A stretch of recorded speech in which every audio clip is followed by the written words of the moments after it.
Sorcery of the Stony Heart, written by Kevan, narrated by Rafe Beckley. Chapter 1. The Man with the Crooked Leg. Autumn, 1735. Evening stole across London by degree, leaving first the river, then the bridges, streets and alleys, and eventually the chimneys, steeples and towers in dusky shadow. Such fading of the light crept earlier each day as winter neared, as if the chill wind fingering collars and prying at pane and jamb weren't proof enough. As the gloaming deepened, no one gave much thought, at first, to the man with the crooked leg. No gentleman was he, the tattered coat and stained breeches made plain. Normally, the destitute, if noticed as anything more than obstacles to achieve hurried distance from, faded from memory faster than daylight left the late autumn sky. Yet the man with the crooked leg, eyed, avoided, averted, remained rather stubbornly in the back of the mind, even as his slouching gait receded into the darkness and bustle. A glimpse of his face, slack, pale, and scarred, engendered little in the way of pity, and if any of the men and women who passed him by held even the smallest flame of curiosity as to his condition, a luckless soldier, labourer bereft by gruesome accident, malformed by the Lord at birth, such questions drifted from their minds, along with the breath that drifted from their mouths. A shape, a curl, then nothing as night consumed it. And yet... The lawyer from Holborn Hill, who'd grunted his way past the man with the crooked leg, unhappy to find himself slowed for even a minute, spent the hours leading up to midnight, holding the small bottle of poison he'd stolen, his mind settled after so many months. As he imagined the face of his employer, one Jedediah Croft, Esquire, growing mottled red and then purple before collapsing onto his writing desk, the lawyer recalled the milky eye of the man with the crooked leg, an empty window into a plague house. The young mother who'd recoiled at the unwashed stench of the man with the crooked leg, putting the collar of her cloak to her nose and mouth as she passed behind him at the corner of Chancery Lane and Carey Street, later wondered how far he'd ended up shuffling as she stared at little Geoffrey's crib. She also caught herself thinking, again, how much more peaceful her life might be were her sister's 3 squalling children smothered and in their graves. 2 sailors from Philadelphia, primed with ale and rum from the Duck and Drake, ready to explore the alehouses and taverns of the Strand until their ship, the Pearl, slipped its lines and set out into the restless gales of the grey Atlantic come dawn, would both quietly believe they saw his sallow face peering at them through the smoky public rooms again that evening, shortly before their argument escalated into a broken bottle, a severed artery, and iron manacles. The Pearl sailed without them. So it went. Chance encounters. Dark keys, perhaps already well burnished, perhaps newly discovered, examined and considered. Some slid into a shadowy lock and turned. Click. Others slipped away out of guilt or shame or fear of damnation, but none tossed aside, only secreted away for the time being. For the man with the crooked leg was more generous than anyone might have guessed. A locksmith was he, ready to unbolt the darkest urges of the heart, sharing his craft with all who crossed his path, a key here, a key there, one for you, and here's one for you, of course, please, take. He fancied his name might have been Charity. Still, he had a promise to keep, and a special key to deliver. As the fog rolled in off the Thames, the man with the crooked leg limped from lane to street to alleyway, quite content as the lanterns strained against the thickening night, always with a dark gift for those he passed along the way. Chapter 2. Confiscation of Tomes. The dust puffed in a rolling cloud. A fine skein of it landed on the glass of the lantern, another on the front of August Swain's waistcoat and jacket, and still more in his hair. He blinked. "Oh dear, I didn't think about that," Phineas Hosier sputtered for a moment, his mouth searching for the always elusive letter P. Pardon me, Mr. Swain, sir." He lowered the book and set to brushing Swain's jacket with his fingers, wrinkling his nose at the residual dust still hanging in the air. Swain raised his hand. "That's quite all right. Don't trouble yourself." "Just take a moment, sir." "I'll survive, thank you, please. Yes, that's fine. Let's get on with it, shall we?" It required a pair of steps back before Hosier relented, evidently unhappy about leaving the job half finished. "That is the Hill volume." Hosier looked down at the book in his hand, the noteworthy span of his nose veering like the prow of a ship tacking into the wind.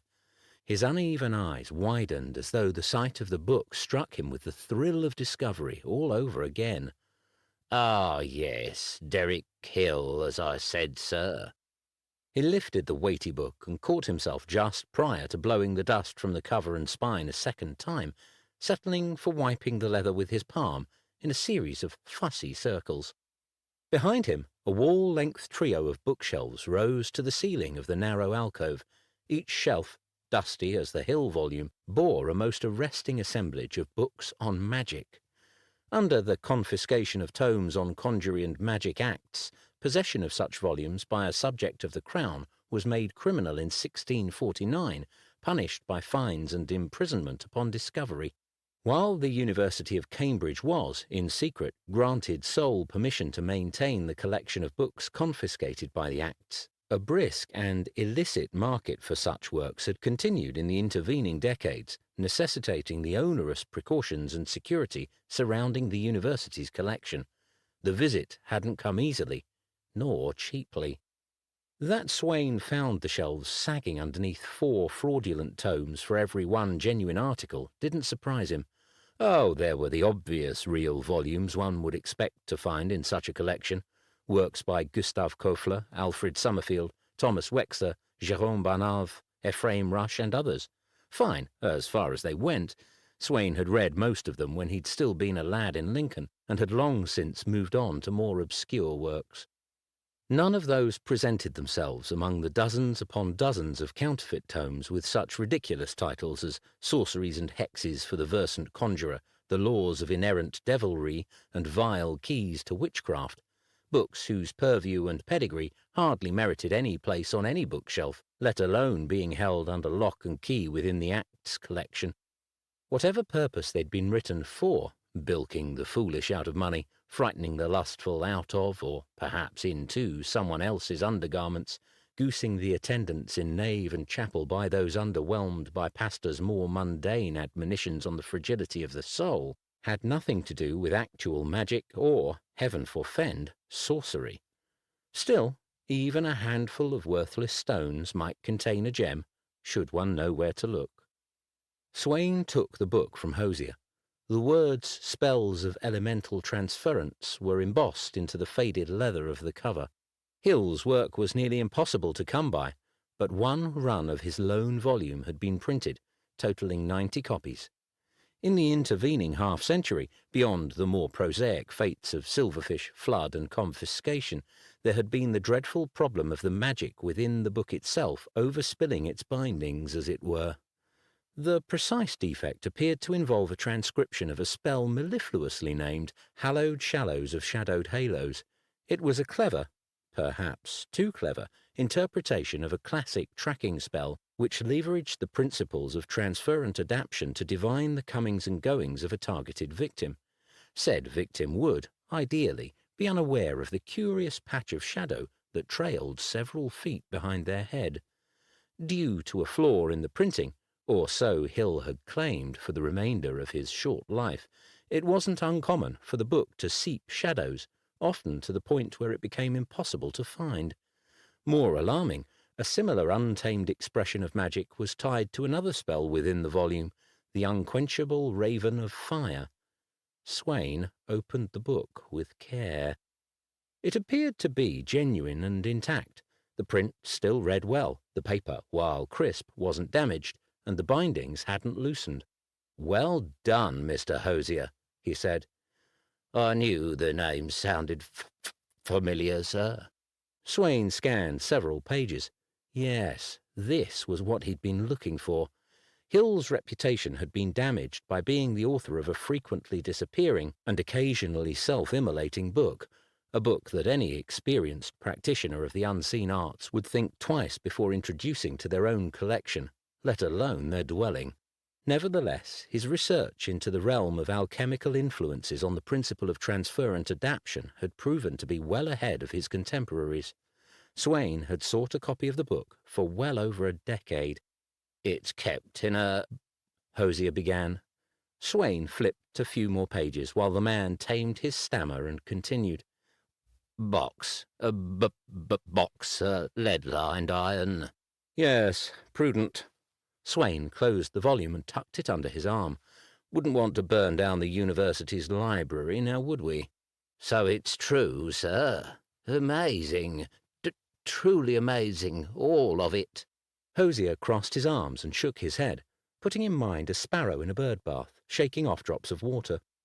Prize tucked under his arm, Swain paced the shelves, scanning the titles, not expecting to be excited about any of the book's brethren. Still, he always looked. "And they're all accounted for?" "Every one, sir. Every 3 months I make the accounting, though I've only done it the once. So far, they're all there." "Never an unexpected guest?" "By guest, I take it you mean book, sir?" "Indeed I do." Hosier shook his head. They only come in by decree, sir, authorised by His Majesty's man." "The Earl of Middlesex. Yes, I understand." "A whole procedure is required, and there hasn't been one in a decade, I understand." "So if one appeared, you or your predecessor would know it within months?" "As I said, sir, they don't just appear." Swain arched an eyebrow, wondering. "Of course you're right." Satisfied that the contents of the collection matched the secretive list that Hosier had provided him the week before, he spun on his heel and slid the hill inside his frock coat. "My gratitude knows no bounds, Mr. Hosier." "And you'll have it back within the week, sir?" "To the hour?" "My employment will depend upon it, sir." "You have no reason to worry, my good man. A book in my hands is safer than a sleeping babe in the arms of her nursemaid." Hosier lowered his voice to a near whisper. "And, well, the other detail in our bargain, sir, the Compensation? Why, of course." Swain pulled out a small leather sack containing 20 guineas. The weight of it reminded him it was nearly the last of his money, most of it having gone to books, and little more on the horizon. The Countess who'd kept him funded for the prior 2 years had finally tired of his unwillingness to submit to her romantic overtures. Making matters worse, an intemperate use of magic on his part had drawn the scrutiny of the authorities, thereby cutting off other avenues of making more money through his practice of the unseen arts. Thus his vow to get by on 1 meal each day, to steep his tea 6 times to stretch it out, to bear the chill left by a barren coal scuttle, to patch his clothing as best he might. A fragile plan. But as far as he saw it, he had little choice. Books were his food, work his sustenance. The rest would have to sort itself out. Still, as the money left his hand, a flutter of anxiety, apparently deaf to his dedication and ideals, twisted his stomach. Hosier nodded thanks and half bowed, sliding the sack into his pocket with spidery fingers. "Have to check it's there later, won't I?" he said with a nervous laugh. "Dealing with a magician, as it were. Could appear back where it came from. Spells." Swain straightened his spine. "In the first place, Mr. Hosier, I am a practitioner of the unseen arts, not a magician. And in the second, my word is without reproach, as you shall see." Hosier waved his fingers as though unconsciously mimicking his notion of spell-casting. "I beg your pardon, sir, merely a jest. There was, however, the other aspect of our deal, sir. Not to imply you've forgotten, of course." Swain struggled to not roll his eyes. "Yes, of course, I hadn't forgotten, Mr. Hosier. Arrive at my rooms at 2:30 tomorrow afternoon." Hosier's eyes blinked as though struggling to contain the unadulterated excitement that appeared in them.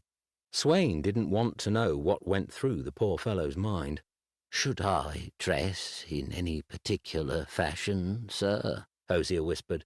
"How you dress is immaterial." "I don't have finery, sir." "As I said." While Hosier's tongue seemed to have gotten away from him, perhaps his stammer grew more combative as his cheeks flushed, Swain nodded his thanks and good night. He let himself out of the Acts collection and made his way through the darkened stacks of the empty library, deathly quiet at midnight, his mind already preparing to tussle with the infamous spells of elemental transference. Chapter 3. Dwimmeresque. The mind is a forge. Kept properly stoked, it is capable of releasing base ideas from their rigid state, ready to be hammered into new shapes, new tools, new instruments. Left to cool, such transformation is hopeless, and one has little choice but to accept the world as presented. August Swain kept his mind white-hot, as evidenced by the quarters he inhabited above Billiter Square, in sight of the tower. Books laid claim to every free vertical surface, an occupying army bivouacked across 3 dim rooms. Mantel, writing desk, table, cupboard, sill, and even stretches of the time-worn flooring vanished beneath the stacks. Particular passages marked with scraps of paper, old quills, ribbons, stray threads, thin nails, and, in one case, a fishbone, kindling for his mind.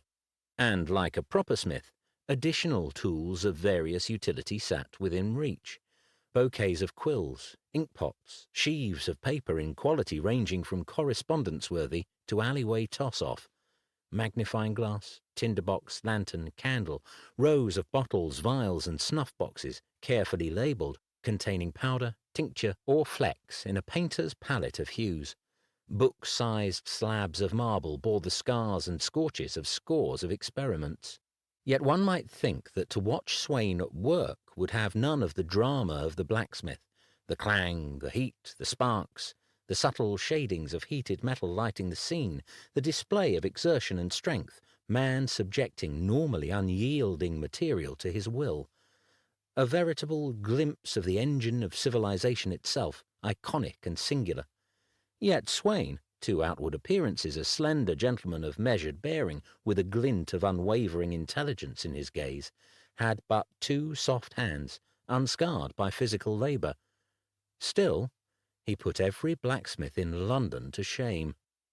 Observing the man at work might reveal flames untethered to wick or lamp, sprung from neither spark nor candle, and in colours ranging from snow-shadow blue to glinting emerald to the white of stars. Glyphs scribed in magic ink might smoulder and shimmer. Lines of metal filings, some common, some precious, might rearrange themselves as though pushed by invisible fingers. A book, a quill, a bell might float through the room, untouched by human hand. Thin metal chains describing unusual shapes could rise into the air on their own. Dwimmeresque glimpses of worlds quite beyond Fenchurch Street might appear within glamours arranged on the floor. Not that anyone might see such treasures by peering through keyhole or window. No, each entrance and egress to Swain's rooms hummed with spells to denude the scene of any hint of magic. Under suspicion by various agents of His Majesty who'd be more than happy to jail him for the commission of magic, or at the very least hound him from London by assailing his reputation, turning even his acquaintance into a social liability, his work remained as secret as he could manage. Yet from the street below could occasionally be heard the bay of a hound, curious whispers, a strange tolling bell, sighing winds, faint music of unknown origin. These were but some of the sounds that troubled the haberdasher whose shop stood beneath Swain's room. The man strove to never work past sunset. Were such artifacts of concentrated effort not beyond the artistry of the most accomplished smith? Was there a craftsman, painter, or watchmaker in all of London whose industry rivaled the pure spectacle of Swain's research? And yet, for all that, his greatest strides, His most unimagined leaps in intuition often came when Swain paused, staring into the fire in the grate, hand resting on the page he'd taken to task.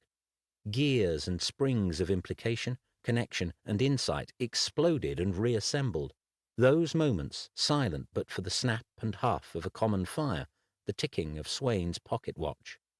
It was in just such a moment Hill's spells of elemental transference cracked open on the desk before him, when a tenuous knock on the door dislodged Swain's concentration. As the knock repeated, he felt the fragile edifice of a looming breakthrough collapse back into a heap of guesswork. He frowned and flipped open the lid of his watch. 2:30 on the mark. Another knock. "Yes, yes," Swain called out. "No need to audition for the role of drummer boy. That's quite enough." He strode through to the front room, his thoughts about Hill trailing behind him, cobwebs refusing to release their grip on his attention. With a muttered incantation, he passed his hand over the glyph he'd embedded into the inside panel of the door. After a moment, a faint outline of shifting blue light appeared 2 inches away from the door, corporal, man-sized, and with enough angles and twitches to assure him that Phineas Hosier stood alone on the other side of the door. Swain spoke the word of cessation, and the strange outline dissipated like glowing embers that floated to the floor and winked out. He flung open the door. "Mr. Hosier, how punctual!" Had he emphasized the P in punctual with a hint of aggression? Perhaps he had. Forcing his frown from his face, he waved Hosier inside. Equanimity was a challenge at all times, more so when his thoughts were interrupted, yet he reminded himself that he had agreed to the terms, and the manner in which Hill had already stirred his thoughts was more than worth whatever nonsense Hosier had in mind. The man's eyes flitted from bookstack to bookstack. "If I didn't know better, I'd worry that your magic has summoned my work to haunt my steps. Everywhere I seem to be, piles of books." "A curious use of magic that would be," Swain said. Still, his thoughts ran down a combination of spells that might effect that very result. The possibility certainly existed, even as the rationale for doing so was suspect. Had he not loved the unseen arts with such ferocity, a mind so inclined might otherwise be a bane. As Hosier appeared content to continue staring around the front room while shaking off rain from his jacket, Swain cleared his throat. Hosier snapped his head around. "Yes, a curious use. I was jesting, of course." "I see." "And I suppose we must prepare me for my rendezvous with destiny." Swain sniffed back a snide comment. He crossed into the next room, motioning for Hosier to remain standing, and retrieved 6 ingredients from the workbench he'd fashioned out of an old chest and a vertical door taken from its hinges. "Destiny is a weighty word, Mr. Hosier," he called back into the other room as he selected the proper bottles. "Love is a weighty matter," Hosier called back. "One upon which you're prepared to add a thumb to the scales, you're quite sure?" "Couldn't be more sure, sir. I knew it from the moment I set eyes on her." Swain wondered about the young woman's eyes settling on Hosier, and if that moment had lingered in her mind for more than the time it took to look away. Still, the conjuration he had in mind was mild and relegated solely to affecting Hosier. Swain found such tawdry uses of magic in the general category of heart-binding, implacable infatuation, or beholden lust, spells designed to beguile the senses of the object d'amour, to be offensive. If one has no morals or qualms, why not save time and trouble and simply knock the person over the head and kidnap them, an equally abhorrent solution to unrequited love? On the other hand, if Hosier himself was afflicted with an unasked-for and undeserved set of challenges that might make him a less than desirable suitor, well, who was to say that behind his stammer, not to mention beneath his obvious social deficits, there didn't lie a faithful and true heart? As for Swain, his best advice, to shun such nonsense altogether, was always received with a look suggesting that he'd failed to grasp the simplest rules of life itself. He hardly bothered any longer. "Here we are, Mr. Hosier." He cleared a space on the table and put down the ingredients. All we need to render you as confident and charming as possible. Hosier's fingers danced against the leg of his breeches. Will I feel the effects? Of course you will. Not to worry, however. A slight tingling is the most often noted phenomenon, usually the face and neck. Working quickly, Swain mixed the sawdust from the heartwood of black poplar tree with ground rose quartz in a brass flask. After a minute of stirring, he whispered a phrase over it in the traditional Old English. The mixture crackled, sparks dancing across the surface. Hosier's eyes widened. Does this have a name, Mr. Swain? The actual name of the potion was Malskrung Thesberg, or Charm the Pig. Swain raised an eyebrow. The traditional name roughly translates to Lantern of the Heart, designed as it is to allow the true strength and charm, I suppose, of the heart to shine forth unimpeded by the reticence of, shall we say, shyness of the wearer, an accelerant to your natural charisma. I see, Hosier said. Like rum, only I won't vomit. Yes, well, let's hope not. Swain measured out a dozen seeds of dried tansy from a stained bottle, the earthy scent filling his nose. Once stirred into the mixture, he retrieved a dried lark's feather from a fourth bottle and used the quill end to etch the alchemical symbol for the heart into the clay-like surface of the potion while repeating the incantation. Wonderful. Step closer, if you would. Hosier glanced at him, his lips thin, then nodded and stood next to him. Swain slid a fine pair of tweezers from his waistcoat pocket. Lean down. Hosier did. Swain plucked a hair from the man's head. There we are. Running a hand over the spot where the hair had come from, Hosier grimaced and straightened. Good thing it didn't call for a tooth, or a finger. Fingers can be potent ingredients, to be sure, Mr. Hosier. Be thankful you're not in need of such magic, and not just for the sacrifice of a digit, believe me. Swain worked the hair into the paste and held the brass flask over the nearest candle flame with a pair of iron tongs. He watched as the mixture bubbled and further liquefied. As it did, tiny licks of the flame sputtered upward. Now, he said, once this has cooled, it merely awaits activation. And that entails what? Quite simple. Using the opposite side of the lark's feather, face north, and in a clockwise order dab a touch of the mixture, enough to leave a clear mark, not enough to clump, on the following spots: the inside of each elbow, the underside of each wrist, between your big and adjacent toes, a handspan below your navel, the most prominent bone in your neck, the crown of your head, your sacrum, and ending just above your heart, to the left of your sternum, your left. Swain waved the tongs to cool the mixture, and then readied a small bottle. The magic will last for somewhat less than 4 hours. There's enough for possibly 3 applications. Bear in mind that each subsequent instance will be correspondingly less powerful due to the principle of causative retrenchment of Burnsian energies, by a factor of 3 to be specific. Also, best to apply it within the hour before you expect to need it, to maximize potency. Causative?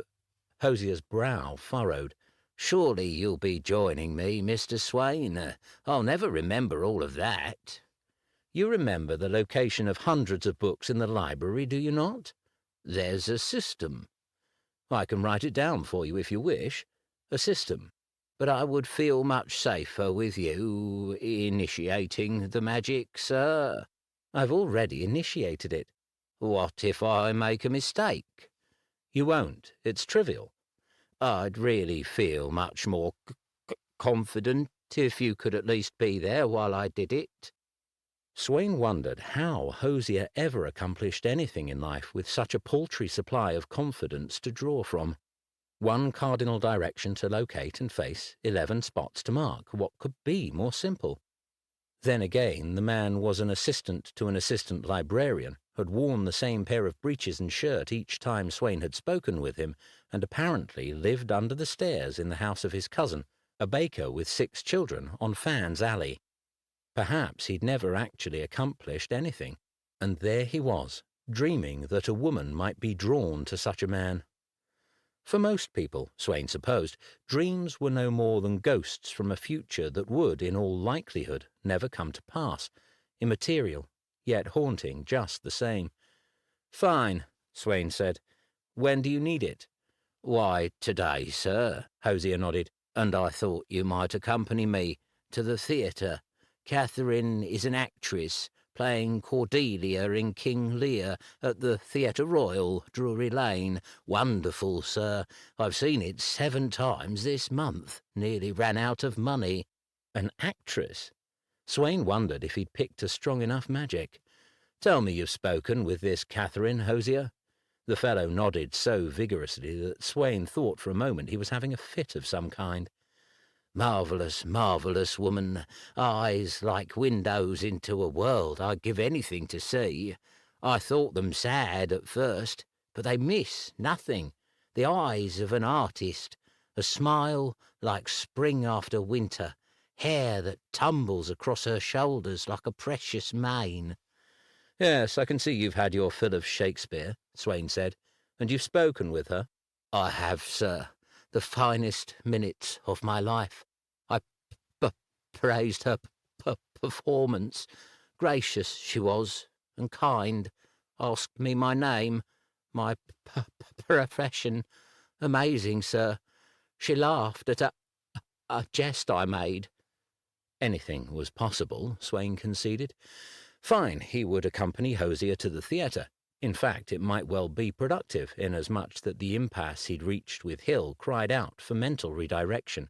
And like any good blacksmith, Swain knew when to strike the steel and when to let it cool when the fires have grown too dull or too hot. Chapter 4. Art Demands. Swain knew artistry when he saw it, for art demands. He knew that as well as anyone. Nothing could be simpler than doing nothing more than what is expected. Most of the world did so, and rarely went more than a day without a meal or a night's rest, proving again and again that the mind needn't be anything other than soft and flabby. Nurturing a trade or a craft to a basic level of proficiency required more effort, though in truth not much more than a degree of attention encased in years of repetition. Mastering such a calling was another feat altogether, for it took elevation beyond the mere facts, a unification of purpose and effort, an awareness of the subtle interplay between the laws of the materials and the nature of the human mind, and a willingness to endure the sacrifice required to develop such instincts. But true artistry was of a different order. Perhaps it required a seed of genius, though where unwavering will ended and genius began was often a mystery, to subsume all else in the service of reaching a summit untrodden by others, to gather in the unseen essence of humanity and meld it with an object, an effort, an insight, to lift up civilization, all of it thereafter, even a single inch. Well, the membership fee to that society was steep, and when one was familiar with the demands extracted to create art at that level, one recognized and appreciated it fully when encountered elsewhere. Whenever such flames reached upward to the heavens, the sure sign of a mind, a soul, blazing in the pursuit of a calling, Swain recognized a kindred spirit, a burning, radiant soul. In such instances, some essential nutrient was replenished, fortifying him to face the demands of his own art. So it was that as he sat on the green cloth-covered bench in the pit before the stage, next to the ceaseless ticks and twitches of Phineas Hosier, Swain found himself captivated by the whirlwind of Lear, not merely the raging howls cried out into the storm that is mortality, but also by the kinship he felt with the playwright himself. For surely Shakespeare knew the price to be paid to scale such peaks of achievement. The thousands of hours spent so focused that hunger, thirst, sleep all passed by unnoticed. The arrival of dawn unexpected. The tedium of all but the work itself. "Should my mouth be this dry?" Hosier whispered to him. They'd applied the magicked balm to him just before the short walk to Drury Lane, and a ridiculous affair that had been, Hosier pleading to go, to stop, to wait, all the while apologizing for being mortally ticklish. "Did you drink enough water?" Swain said. From the spell, I mean. Nothing to do with it. The cold spots? Ignore them. As the enactor of the magic, Swain was himself immune to the effects. To his fellow theatre-goers, however, Hosier wouldn't appear either bland or afflicted. Instead, a subtle richness to the way the light draped him drew the eye. His features, ordinarily somewhat off-putting, as though the Lord had combined a collection of left-over components, the chin from a babe, the nose from a 7-foot grandfather from Arabia, the brows of a Spaniard, the lips of a humorless headmistress, the eyeballs of a herd animal, would strike the eye as harmonious and lively. His movements would track as graceful, his bearing of leonine confidence. Even his voice, which normally had the grainy texture of an infant who'd squalled for too long, acquired a sonorous intimacy, as though he were relaying a private secret for the listener alone.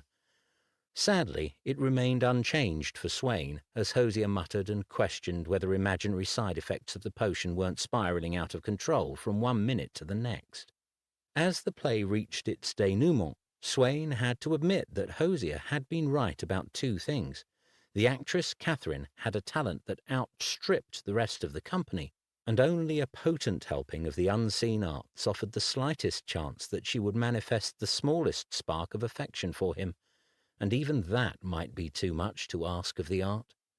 Still, Swain had done what he could, and as he stood and raised his hands in applause as the company took to the boards and bowed at the foot of the stage, Hosier flapping his arms beside Swain, hitting him accidentally with his elbow, he felt a renewed desire to return to his work, inspired by the high art he'd witnessed. Hosier grabbed his arm above the elbow. "You're sure this is working?" "Of course I am." Swain relieved his arm of Hosier's fingers. "You haven't noticed the glances you've received?" "Glances?" "Women and gentlemen alike, all trying to work out who you are, convinced that you're someone important they should know. Perhaps if you'd been less talkative." The crowd flowed into the aisles. Hosier looked around and saw that Swain wasn't lying. "I usually ignore the stares." "I told you." "And Catherine will see me this way?" "As I explained. Now, if you'll excuse me, Mr. Hosier, thank you for bringing me along." But you must meet Catherine." "I shall leave her in your temporarily capable hands, sir. And remember, you have approximately 70 minutes remaining before the effect wears off. Use them thoughtfully." Swain turned to go and found himself facing Cordelia, returned to life. The actress was shorter than she seemed on stage, but no less striking for that. A lock of fair hair crossed above eyes the colour of honey, while the stage makeup enhanced the lines of her cheekbones and full lips. She glanced into Swain's eyes for but a moment, long enough for him to appreciate how poor Hosier might give up all pretence at dignity for the chance to stare into those eyes for longer stretches, then looked past him, raising a delicate hand. "Phineas," she said, "I thought that was you." Hosier smiled and said nothing. While the magic may have made it appear that he was full of self-possession, Swain realized that the man's mind had frozen up. Whatever words he'd readied now locked behind his lips. Could it have been that no woman had ever addressed him with such a tone of joy in her voice? Was he then stunned, a prisoner handed the key to the cell for the first time, a castaway glimpsing sails, finally heading to shore? "Our good Mr. Hosier insisted I witness your performance, Madam Nun," Swain said. "For all the praise he bestowed on you, I see now that he was understating your gifts." She smiled, not taking her gaze from Hosier. "You're much too kind, Phineas." "Another wonderful performance, Catherine," Hosier said. No hint of the trembling of his voice reached her ears, judging by the way her bosom swelled at his words. Seeing that Hosier, or rather the magic that made Hosier as un-Hosier-like as feasible, fully possessed the actress's attention, Swain slipped off through the crowd, silently wishing the old boy luck. As he paused while the theatre-goers filed through one of the side doors, a hand landed on his back. "August!" Swain turned. Devon Woods, clerk of the Pells at the Exchequer, clapped him again on the back. A thick-necked man in finery and a full head shorter than Swain, his round face was largely hidden behind a beard that reached past the cravat around his neck, while a silken tricorn covered his red hair. "I never took you for a theatre man," Woods said. The two had shared rooms in the same building 12 years earlier, when Swain had first moved to London. Though Woods had left after only 2 years, they'd run into each other from time to time since. "Broadening my horizons, Devon," Swain said. "So I've heard, from all sorts of gentlemen." "Ah, the chair," Swain cringed. Woods's wide shoulders shook with mirth as they passed through into the 10-foot-wide passageway that led out onto Bridges Street. "You say that as though it were an accident," Woods said. "You don't commit accidents, August." I slid the man and his chair all of 6 inches. Around them, Covent Garden bustled as the afternoon light faded. Swain wished to be back in his rooms. The incident with the chair had gotten around, as he'd feared. Well, he'd only himself to blame. "The man is Conyers Hargrove, who, as you know as well as I, loves nothing more than argument and controversy."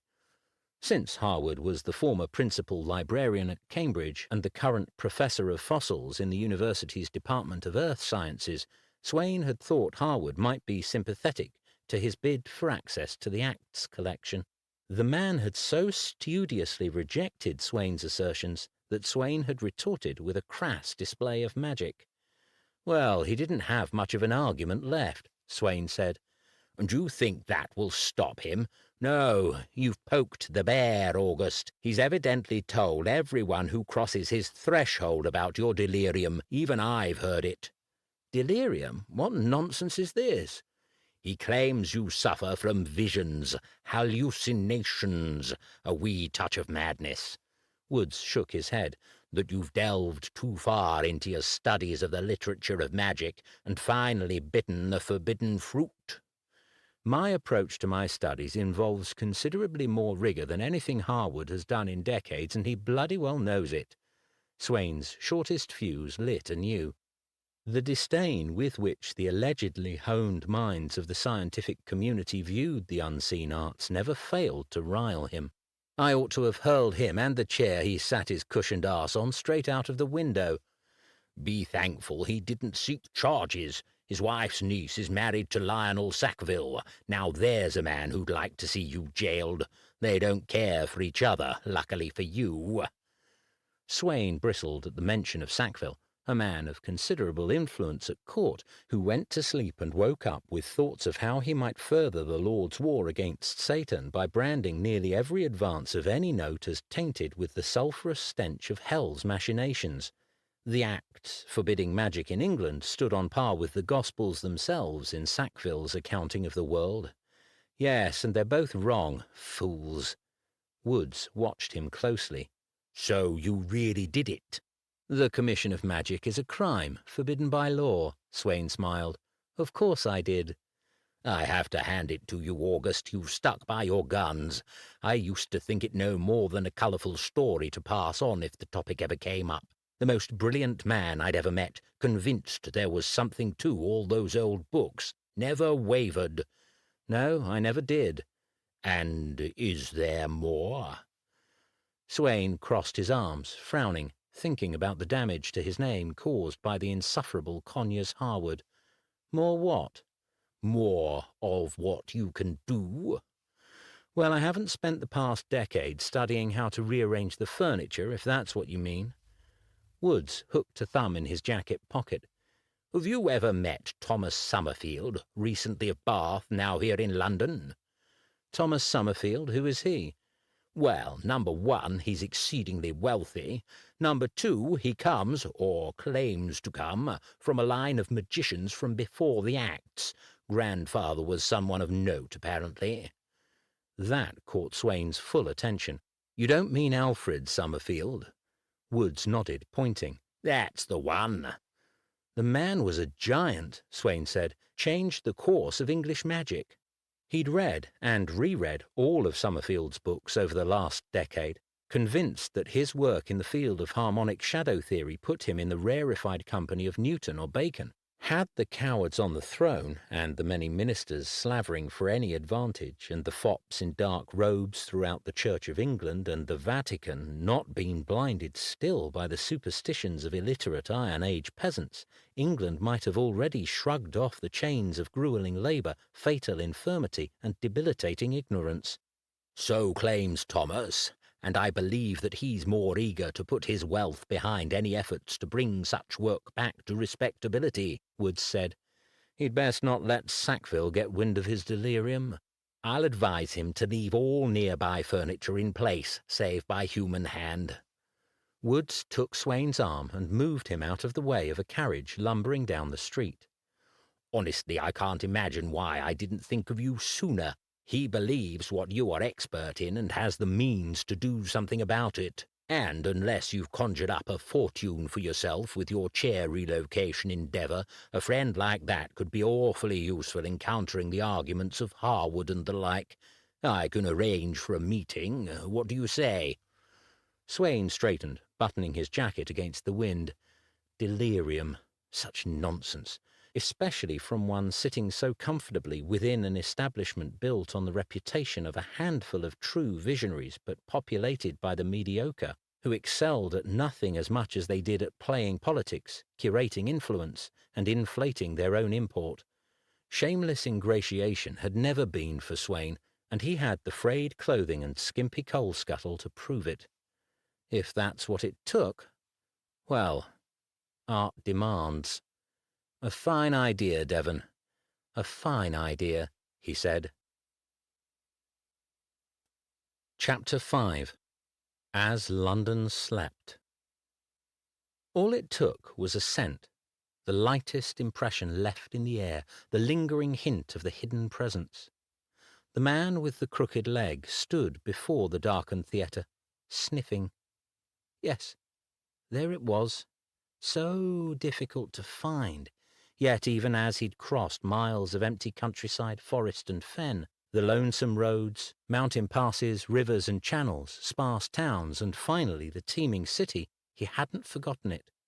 The faintest wisp led him ever nearer. Still, the sorcerer hid himself well. For days now the man with the crooked leg criss-crossed London, drawn one way, then another, vexed. And in his wake, he knew, nightmares spread, a plague of dark urges infecting the thoughts of those who noticed him. He was more than happy to help. He had more than enough dark keys, one for every soul in London. Perhaps once he'd delivered the gift he bore, he'd remain, weaving his dark strands here and there, poorest and richest, youngest and oldest, kind soul and murderer alike. The smile that crawled across his face would have wilted the hope carried in the heart of anyone who saw it. But the street was empty, a hard rain lashing the cobblestones and brick, gusting up against shutter and window. The man with the crooked leg turned slowly, searching. Without warning, he cocked his head toward the doorway of the theatre. A sob, the sound of it enticing, filled so with despair. As the door opened and a figure, head hung, shoulders slumped, stepped into the raw night, the man with the crooked leg knew that his search could wait, if only for a short while. The woman closed the door behind her, shawl and cloak quickly drenching, and headed off east, the wind at her back and working to trip her legs with the bottom of her cloak as it snapped like a pennant in a gale. Delicious sadness trailed her in a wake as pungent as any the man with the crooked leg had enjoyed since setting out from the wooded vale in the foothills.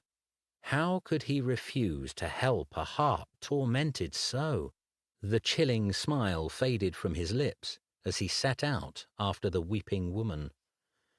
As he paced her, half obscured by the rain as it blew sideways in sheets, he opened his senses and marvelled. Most people's hearts, their true hearts, normally remained hidden, locked away, door after door, facade after facade, sometimes even sealed beyond their own reach. But she, well, if there'd ever been a lock, it had long since fallen away. If there'd ever been a door, it had been torn from its hinges. Perhaps she'd been one of the few cursed with no barriers whatsoever, her heart there for all to see, a target for every dart and wound the world had to offer. Given all that, then, it was little surprise that the woman sensed him almost immediately. Why, he could look over his shoulder and still see the front of the theatre. What he didn't expect was that she would turn on him. Where was her fear? Where even her common sense? All he felt was sadness. "What do you want?" she shouted. The man with the crooked leg limped to her. In the darkness, her pale face was drawn. He felt her essence, a scent so delicate, wash over him. He inhaled and paused. Beneath the heady grief was something else, a sharp, smoky spice. Also, hints of magic. He sniffed again. "Wonderful. I've had enough lunatics for this evening, thank you, sir," she said, turning. "Leave me be." He reached out and grabbed her arm. When she tried to pull away, he yanked her in close to him. His voice, little used, came out in a whisper, a stone dragged across gravel. "Where is he?" The woman fought, but the sadness tapped her strength and she let out a sob. "Just let me go, please, just let me go." "You saw him?" She shook her head. "I don't know what you're talking about. Saw who?" He reached out and put his free hand to her face, touching her cheek lightly. There. Magic and dark eyes and a rich voice and a charcoal jacket and more magic. Glyphs and charms cloaking him in mirrored waves of disruption. Each soul had its own flavour, and the man with the crooked leg didn't mistake that of the sorcerer. "Thank you, darling," he said, his voice taking on an accent from the Midlands. He smiled once more. The woman stared at his face, recoiling. "I thought you were someone else. Forgive me. Best run along and get out of this wretched night. You'll catch your death." He relaxed his grip, his hand burning from the heat of her flesh, and stepped back. The woman stared at him, her gaze drifting from his mouth to his eyes. "Good night, sweetheart," he said. She shook her head, her face crumpling into tears. With one uncertain step, followed by another, she backed off, then turned and ran, glancing back more than once as she fled into the stormy darkness. The man with the crooked leg stood still, a statue carved in granite, an angel tombstone, a skull with wings watching over the dead, even as a strike of lightning broke the sky over the city, thunder muttering as London slept. Chapter 6. A Walled-in Garden. Rain dripped from cornice, lintel, slate and spire, even as the morning sun burned much of it to mist. Swain shouldered his satchel and crossed into the great court of King's College. Students and professors passed along the paths, men such as he, focused on study. He wondered just how many of them were willing to dedicate a tenth of the effort he did. Not many, in all likelihood. He strained to imagine such a centre of learning dedicated to the unseen arts. A century, two, more. How long would it take before humanity might cede its superstitions and primitive urges? The world preferred the darkness of ignorance, he fully realized, and it would take more than a lone flame illuminating the future to sweep away the night. At the library, he whispered, "Fultume eft hier fuchton, fiochton swadidon sie hefton, sendan maran fultum." Had anyone glanced at him in just that moment, he might have appeared to pass through a shadow, of a stray cloud perhaps, or maybe a flock of ravens overhead. Those who saw him on the other side would no longer see a gentleman in faded attire, but rather a younger man dressed in a scholar's gown, in bearing and appearance little different from those students nearby. By the time Swain entered the library, no one would have recognized him. He made his way through the stacks and tables until he reached the desk tucked away by the stairs to the lower level. Phineas Hosier slumped before piles of books, staring at the wall. "Ah, the ever-industrious librarian, the very picture of vigour and verve," Swain said. Hosier startled. "I beg your pardon?" Swain, seeing no one else nearby, released the spell. Hosier's eyes widened. "Mr. Swain." "Come to return Hill, as promised." Hosier looked at him as though decoding his words. "Is everything quite all right, Mr. Hosier?" "Ah, the book, Hill. Yes, of course." Still, he made no move to stand. "She's dead, sir." "I beg your pardon?" "Catherine, well, she hung herself, hanged herself." The poor man's face wrinkled up, and he put a hand across his eyes. Swain frowned. The actress, so vibrant, exuding life in her portrayal of Cordelia. "And I can't help but think, well, that it was my fault," Hosier said. "Your fault? Why in the world would you think that?" "She trusted me, sir, with her secrets, with her dreams." You seem to have gone from hoping not to make a fool of yourself to guardian of her secrets and dreams rather quickly. "But that's just it. There was something there between us." There'd been a magical enchantment between the two of them, a fact Swain kindly refrained from pointing out. "You used all of the potion." "Before 2 days and nights had passed." Hosier lifted his gaze. The man looked positively haunted. "That was the beauty of it, sir. Even after it had weakened, she still confided in me. So much. Telling me all about her cruel father, his death, trampled by a 4-horse team while in his cups, her aunt's household with her vile cousins, the eyes that watched her, the voices that she found inside. A trapped bird, she said, a trapped bird who sings of soaring over forests and foothills." Hosier swallowed, the corners of his eyes quivering with tears. "Sang, sir." His bony shoulders shook with grief and anguish, his sniffles breaking the quiet of the library. Swain frowned. "You had no inkling that she was intent on taking her own life?" "Of course not." Hosier wiped his nose on the cuff of his sleeve. "Otherwise I'd have kept her in my sight while she slept all throughout the day." "Naturally." Swain thought for a moment. "Was there any marked difference in her bearing from when you first approached her, with the magic, to be clear, versus when it weakened, or after?" The chances were quite low, but a certain type of person, one who teetered on the brink of madness, could be susceptible to exposure to various magics, pushed over the edge, as it were, the flaws in their sanity finally sundering. With such a spell as what he'd incanted for Hosier, he didn't think such an outcome likely, yet the possibility couldn't be dismissed. Hosier shook his head. "No, none. It was all like a dream, better than anything I'd imagined. The first night we talked at the theatre for an hour. I escorted her home, where we stood outside her room and talked until nearly dawn, about everything. I nearly floated away as I walked home myself.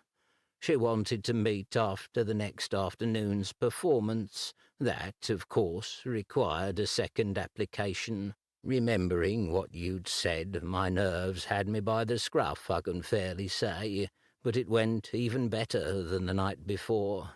I had a knack for making her laugh, one that I'm not willing to say came from your work, begging your pardon. 'Twas the third night, the night before last, when I wondered if I'd ever even needed your help at all. Not that I hadn't needed it to begin with. Lord knows I tripped over my own tongue to the point of indecipherability, leaving me relegated to nothing more than the pity column in her ledgers, no doubt. But when the effect weakened and vanished, she didn't seem to notice. She told me, sir, she told me that she'd never felt listened to so well, ever. And isn't that just the most peculiar notion? An actress commanding the stage, commanding an audience, and she never felt listened to." "They weren't her words when she was on stage, were they?" "That's a point indeed, sir, a right point, not her own. Well, she filled my ear with hers that night. and you might think I simply listened so well because I was so terrified of saying something foolish, but that's not the case. Not entirely, at least. I listened because her heart was right there, open. What she said was true. I can't put it any better than that. I don't doubt you, Swain said. She bore hardships, sir, yet she turned them all into something beautiful, poured them all out through her art. She felt it all so deeply. As I listened to her, my own heart ached, as if I shared some of the weight of hers, if you follow. Now, it's not as you may be thinking. That's what I wanted all along, getting close to her, sneaking my way past her defences, all that. I don't rightly know what I wanted going in. All I knew is that I was content to see her eyes looking at mine, to stand near that beauty. But it changed, talking with her so. I saw her as a person, a walking, wounded, unique, beautiful spirit. It changed. I didn't want to, what's the way to say it, hunt for something, take something, possess some part of her. No, none of that. I only wanted to share something with her, a few moments, a few hours of honesty, honest talk, honest feelings, and we did. We both agreed. We'd discovered something, some space between us that neither of us expected, a walled-in garden we didn't know existed, but had room for both of us. Under other circumstances, Swain might have been tempted to discount Hosier's poetic colour as proof that the man was living more than half in his own imagination, driven by his own drought and thirst to rave about the beauty of a mirage on the unreachable horizon. But not in this case. The poor fellow was raw. Then I'm afraid I don't understand what happened, Swain said. Nor I, sir, nor I. Hosier put his hand to his brow. We were to meet in the morning. I was to help her retrieve a cedar trunk from her aunt's house in Shoreditch. She had a rehearsal at the theatre in the evening. All seemed fine, according to the other members of the troupe. She left late, though she wasn't the last to leave. No one saw her after that until her landlord found her in the stairwell of the building. A rope, sir, around the balustrade, and around her. Yes, I see. It didn't sound to Swain like anything having to do with the magic he'd created. That said, it struck him as it clearly struck Hosier. Peculiar. Why do something so rash, especially after appearing fine, even more than fine, by all those around her? True, a darkness could be well hidden, and who really knew what made sense or not within the context of a person willing to take their own life? I'm crushed beyond all hope, sir, Hosier said. He spoke the words with such melancholy that Swain imagined he might physically disintegrate into the chair he sat in, dissolve into the floor of the dark corner of the library. They're to inter her in a pauper's grave come tomorrow, and the company is scraping together what they can to get her a proper burial. I can't face it. Might as well rip my heart from my thin chest and bury it right along with her in the cold November soil. The story didn't settle well with Swain, though he supposed such stories likely didn't settle well with anyone involved. Still, Hosier had clearly never suffered such an improbable victory before, nor had it snatched away with such cruel finality. Meek though he was, more likely than not to blend in with whatever background he stood before, he was a kind and decent enough fellow. Listen to me, Mr. Hosier. Terrible as this is, you must find a way to keep going. For Catherine's sake, if your own doesn't feel strong enough right now. Swain wasn't sure his words were the right ones to use. When it came to the unseen arts, he was as confident as a sea captain who'd plied all the world's oceans, reading the colour of the waves to predict a storm. When it came to people, however, he knew that logic mattered little, that intuition, his at any rate, often as not put him at cross-purpose to what society recommended. A room full of books, planar energy harnessed, glamours cast and demons summoned made infinitely more sense to him than any public room in any tavern in London and all the murky expectations of the people who might fill it. "I'm truly sorry for your loss, my good man," he added. Oh, there went the weeping again. Hosier's shoulders heaved in great spasms, while various fluids seeped out from beneath the palms he pressed to his face. Swain held his hand out, pulled it back, and finally settled for patting the man on the shoulder yet again.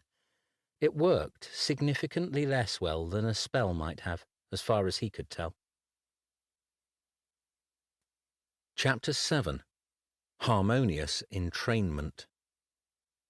Later, Swain looked up from his notes, startled to realize that midnight loomed. He reached for the teacup only to find it long drained, as was the kettle, and both cold to the touch. Ink speckled the fingers and thumbs of his left hand, and the nib of the quill had dulled. He'd laid the quill down and blotted the notes he'd made. Never enough hours. Or tea. Hill hadn't helped. As far as Swain was concerned, the man's genius was obvious. His ability to get to the point, however, much less so. It was as though the man proffered a detailed account of the role of a castle in a medieval town, yet infuriatingly omitted any of the following words: castle, stone, parapet, bridge, crenel, tower, liege, barbican, or keep. For a work purporting to bring special insight into the curious relationship between alchemical interactions and recombinant elemental energies, Hill spent precious little time actually describing how either alchemical interactions or recombinant elemental energies might interact with the other. Yet the work lingered in Swain's thoughts. Hill had baffled a century's worth of scholars, so why not him? Having written out his own thoughts on the matter, Swain felt no closer to understanding than when he'd sat down at his desk 5 hours earlier. Maybe the work simply lingered in his mind as the quills of a porcupine might linger in the mouth of an unwitting hound, leaving him out 20 quid for the privilege. He stood and stretched. His tin of tea leaves was down to scraps and dust. The clock on the mantel ticked, taunting him. Seconds, minutes, hours, days, all might vanish down a hole chasing a genius like Hill. He begrudged the time lost worse than the money. He could always make more money, but the sand in the hourglass only ever disappeared. If only he had 5 of himself. He sighed as he stretched his neck, raising arms overhead, clenching and unclenching his fingers. The thought amused him. One of him could wrestle with Hill's notion of concentrated harmonies of parallel substrates, while another could scour the bundle of yellowed rolls of paper he'd purchased from a merchant in Munich in search of elusive names of demons. A third could experiment with the variations of the glyphs he'd identified as strong enough for the new styles of glamours he'd conceived of. A fourth could practice the 17th ward in Angus Hume's majestic translation of Grimhilda's Sravobis Ravasius, a particularly vexing protection against the infernal, as a 5th August Swain could titrate the Batellus Laricus that he'd acquired from Hambley and Harrick's Far East Trading Company the fortnight before, and which had sat carefully protected within a magicked box deep in one of his trunks of ingredients. Put them all in harmonious entrainment, as Hill would say. Swain gazed out of the window at the moon over London. Of course, 5 of him would require 5 times the energy. From his rooms he could just make out the Thames. With enough of a power source, the energy could be channeled, he supposed. And if each version of himself concentrated the substrates of such energy, allowing for more energy to be harnessed for the subsequent instances. The smile on his face disappeared, whimsy evaporating in a flash of insight. It would work with demons. In fact, it had worked with a demon not 3 months earlier, leaving him stumped and puzzled, unable to explain what he'd done. With certainty, Swain knew he'd unlocked a mystery in an instant. Not that Hill had mentioned demons once. The man had been a magician, not a sorcerer. Still, the principle ought to be the same in dealing with energies forced into parallel entrainment. And what was the binding of a demon if not another form of concentrated substrate? By God, that was it. The pieces clicked into place. A planar confluence such as found in the village of Hagen, Norway. Abundant energies there for the tapping. A serial harnessing of demonic strength. Swain felt his way through the logic, knowing even then that he'd wandered past the leading edge of sorcery's prior achievements. Swain turned back to his writing desk, sweeping aside his notes on Hill, grabbing a fresh quill and paper. He dipped the quill and held it above the blank page. What am I missing? That was the key, wasn't it? Easy enough to spot a flaw in the material before one's eyes. The real skill was in identifying what wasn't even there and ought to be. He closed his eyes, concentrating his own thoughts. After a while, he scratched out his thoughts, his hand struggling to keep up with the ideas that poured forth. Hours later, his curtains proved no match for the strong morning sunlight. When Swain stirred, he didn't begrudge the chunk of sleep that had been devoured by his insight. In fact, he still felt the surge of excitement, worth any number of kettles of tea. He ran a hand over his face, pushing aside the hair across his eyes. Such a peculiar feat, having a flash of unexpected acumen. Swain thought it akin to discovering a hidden doorway, one that might well have been passed by without notice 1,000 times, but for an alignment of circumstance that couldn't be anticipated or repeated. If he hadn't been at Punchard's bookshop on Piccadilly earlier in the year, at precisely the moment he had, he'd never have met Hosier. If he'd never have met Hosier, he wouldn't have learned of the Secret Acts collection at the library. If he hadn't learned of that, he'd never have gotten his hands on Hill. If he hadn't been wrestling with Hill's labyrinthine exposition on harmonious entrainment at nearly the same time he'd been thinking about the mystery of how he'd bound an unknown demon in Hagen 3 months earlier, well, he was quite prepared to give luck its due. The difference between the merely lucky and the successful, however, well, that required a certain genius. We discovered something, some space between us that neither of us expected.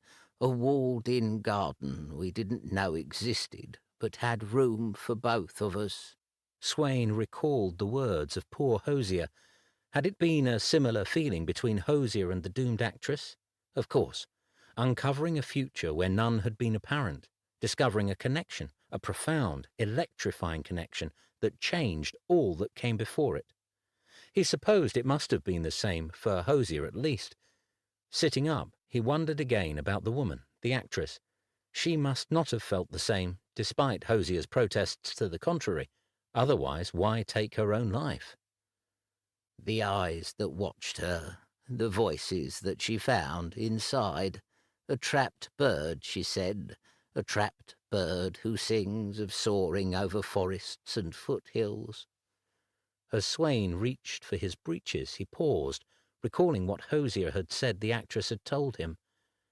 A trapped bird who sings of soaring over forests and foothills. He'd heard those words before, though not in English.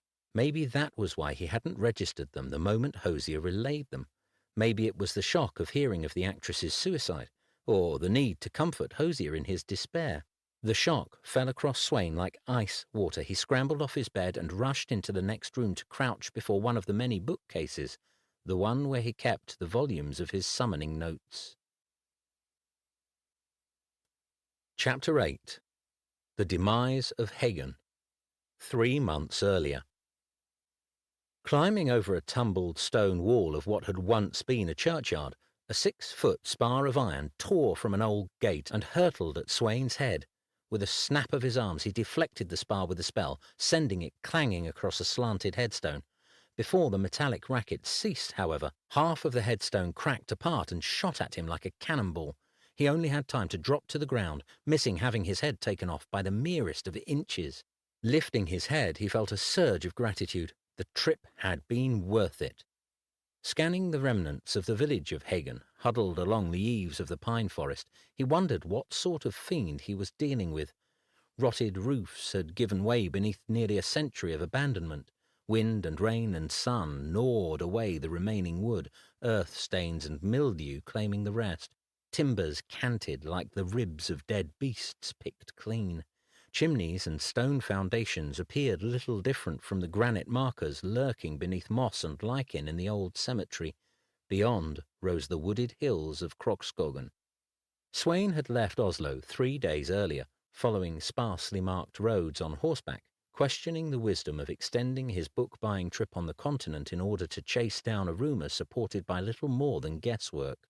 The account of the demise of Hagen was once well known enough to have been remarked upon by Pope Innocent XI in an encyclical titled Nequid obrepit Satanasus, as evidence of the encroachment of Satan into the realm of believers. To Sweyn's eye, the original incident, a sorcerer losing control of a powerful demon, the demon possessing the sorcerer's grandchild, the possessed child murdering the sorcerer's family and most of the village in one bloody spree, wasn't particularly noteworthy, save for the number of those killed. Lifting the tale from the ghastly wreckage of sorcery's long history of deadly failures, however, was the possibility of the demon in question having been an arch-fiend. Better still, an arch-fiend still troubling the forested hills 97 years after the fact. In the decade after the incident, the small villages near Hagen bled themselves dry of inhabitants. Talk of a curse took root. Those who could left.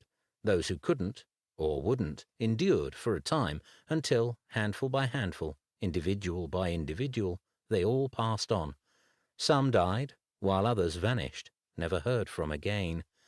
People in the nearby valley avoided the roads that led to Hagen, and the forest around it gained a reputation as home to ravenous shades ready to waylay travellers, luring them into the lonesome dells with sweet whispers. Still, nothing any run-of-the-mill demon couldn't be capable of.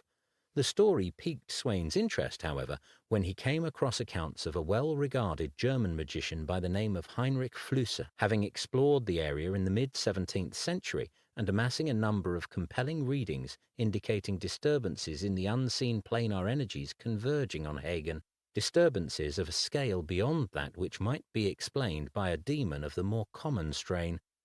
As Sweyn got cautiously to his feet, whispers and screams erupted all around.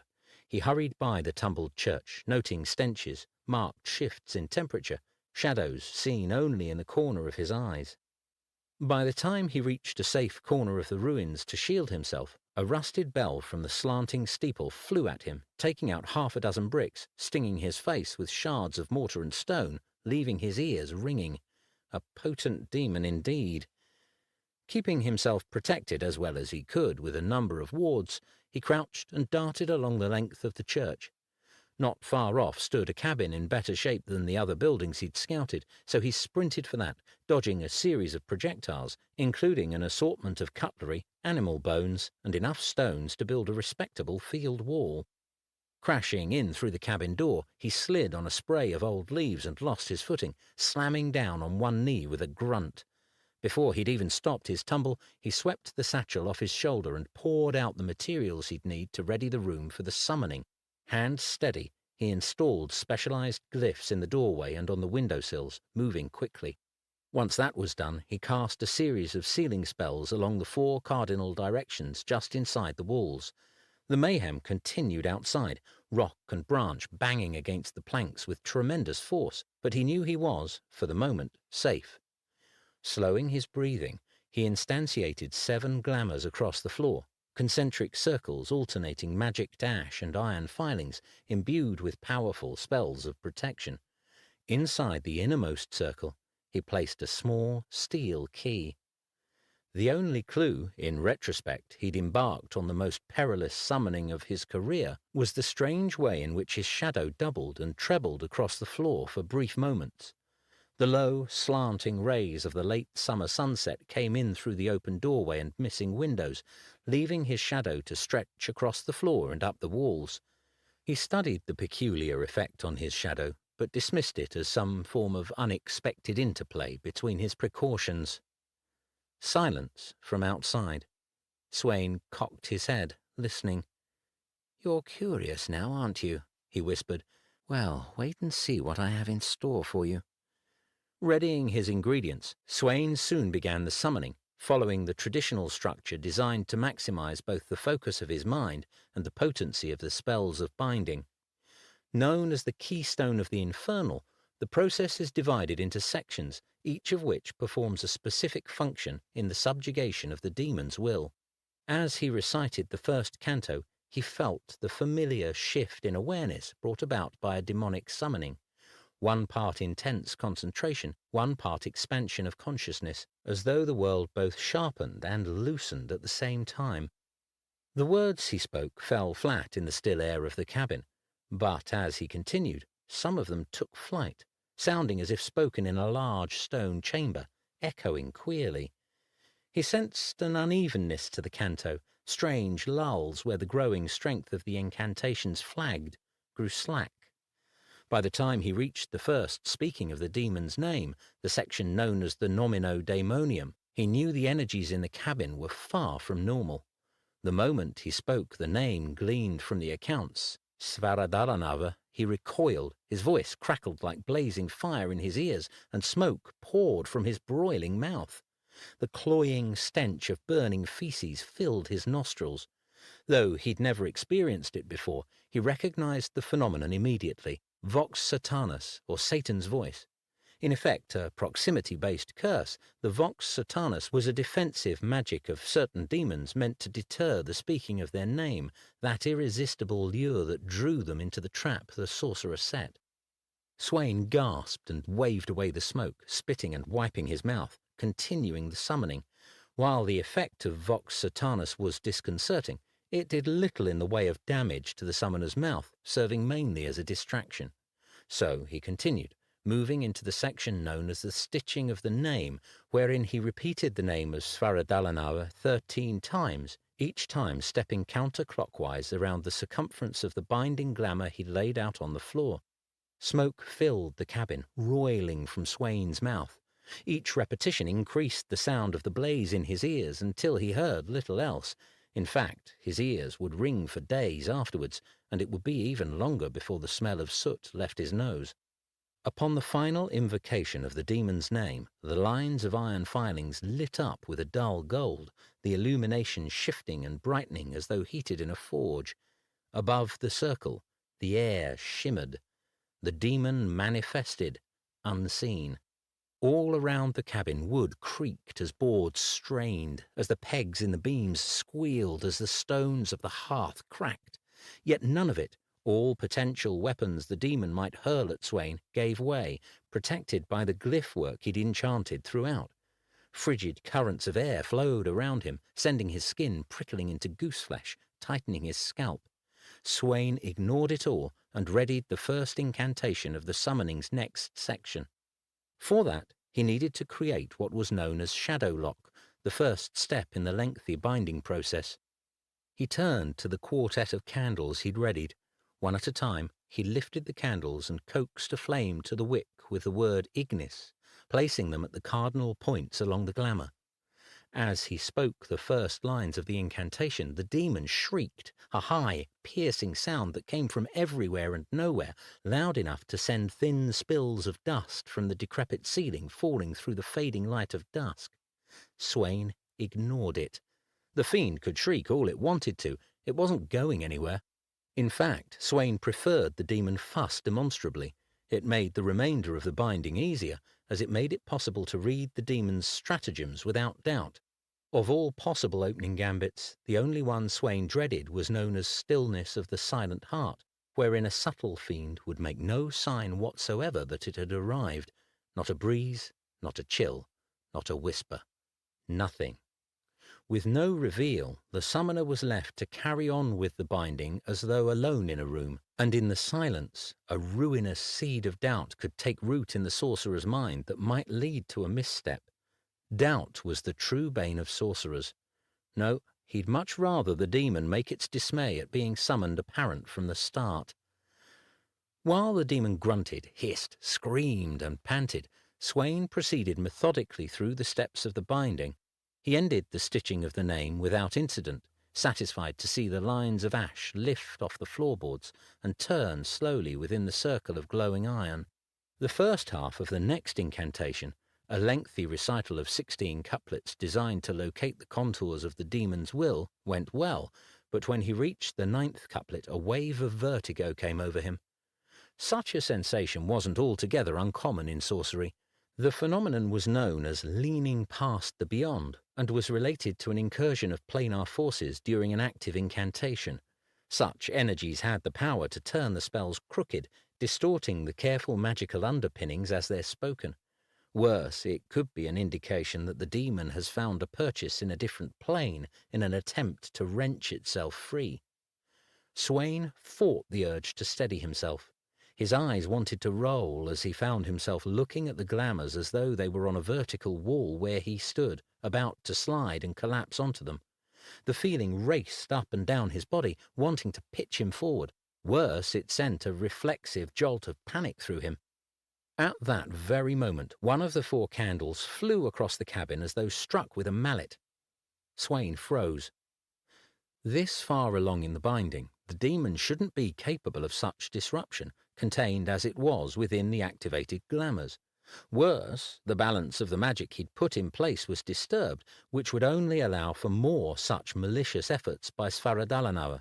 Before he had time to even consider any further ramifications, the lines of iron filings flared gold and then white, and lifted sideways on end like a spare wagon wheel stood up on its tread.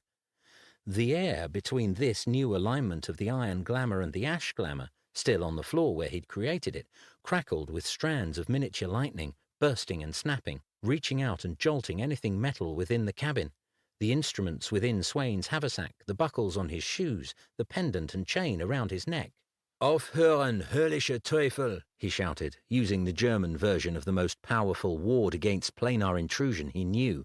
"Ich entgib dich in Eisen, wirf dich zurück in Escher, binde deinen Willen, binde deine Kräfte, binde deine schlechten Bemühungen." Strands of lightning pushed away from him in a corona as he neared the disrupted glamours, holding his right palm out in front of him. His hair snapped and his sleeves clung to his skin. Crouching by the corner of the binding circle, he lifted his other hand. "Lucana Mare!" The deposed candle flew across the room and into his outstretched hand.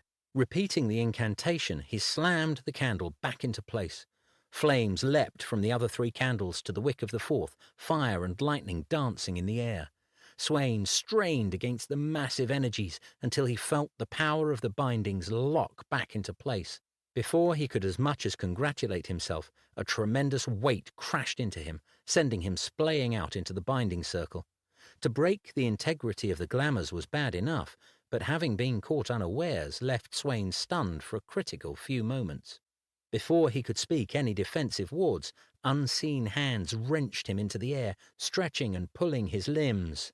"Aletan Firnskeda," he began, only to have the phrase cut painfully short as he was slammed to the floor so hard that he couldn't even grunt. No air remained in his lungs.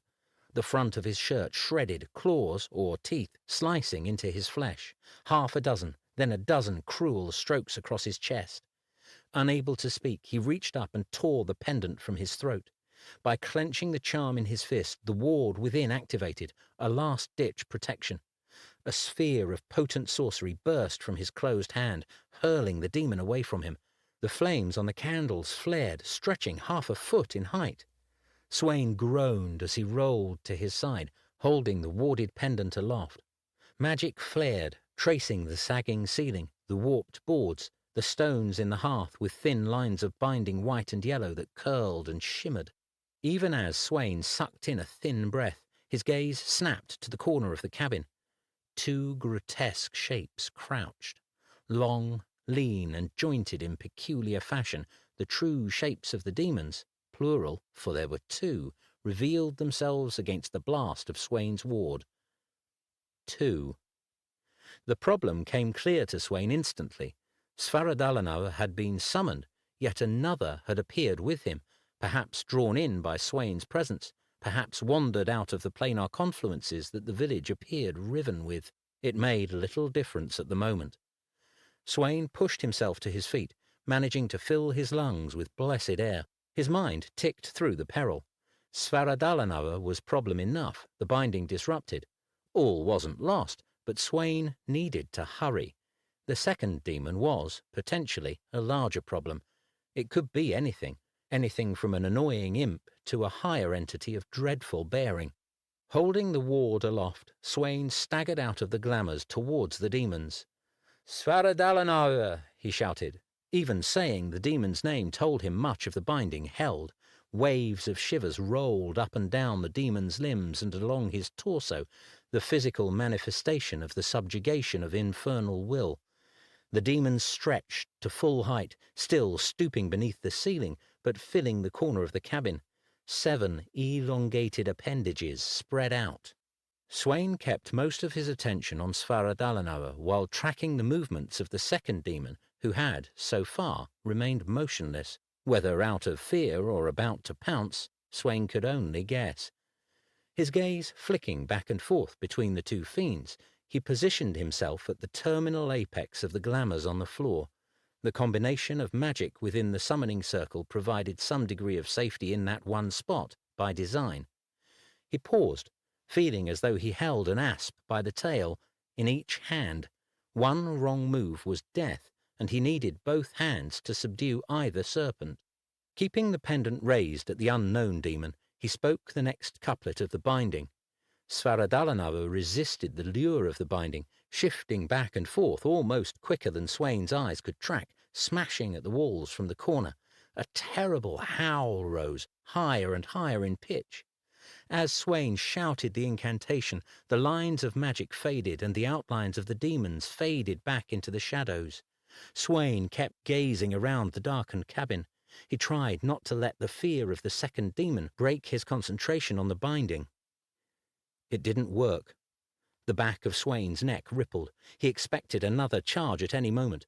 A candle, board, or brick flung at his face. More rending, clawing, tearing.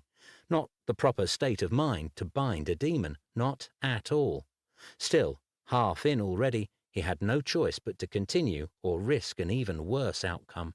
Bringing his focus down to the words of the second canto, he pushed all other thoughts out of his mind. A breeze rippled past him. "Won't you help me?" The voice speaking from just behind him was high and frightened, a child. It came from the hearth. "I'm so frightened. I'm nothing but a trapped bird who sings of soaring over forests and foothills." Swain didn't pause the incantation. The sound of disconsolate weeping filled the cabin. At least the second demon wasn't assaulting him at the moment. As he finished the final couplet, the magic of the glamours flared, revealing the presence of the demon within the circle once again. Better still, he felt the connection of the demon's mind, the binding to his will established. If the other demon knew what was going on, this would be the instant to attack, for this moment was the time of peak vulnerability for the summoner. If the demon wasn't driven into submission, relentlessly, vigorously, without yielding an inch of ground, the channel between the sorcerer and the fiend could be used in the other direction, allowing the demon to subsume the will of the sorcerer. The structure of the binding relied on the reintroduction of the same forces that lured and snared the demon in the first place, all designed to add an unstoppable momentum to the final steps of the binding. All he had to do was release the glamoured wards and claws raked the back of his legs, splitting the material of his breeches at his calves, sending blood flying out across the floor. The pain was immediate, stinging, yet Swain kept his focus on the binding, pushing aside all other reactions, relying on the willpower he'd developed over a decade. A vast shadow whirled around the outside of the glamour, nudging in, pulling back, circling around for another strike. Swain turned, whispering the spell, not pausing. Each syllable brought forth a glare from the circle of ash, one segment at a time, until the entire line blazed. Svaradalanava resisted, his howls of frustration bursting in Swain's mind, but the glamours pressed in on the demon from all directions. Svaradalanava heaved back at him, and their wills locked. Nothing else registered for Swain. Not the pain in his chest and legs, not the second demon pressing ever closer, not the plummeting temperature that stung his eyes and made his fingers burn with cold, setting his stomach and chest to shivering.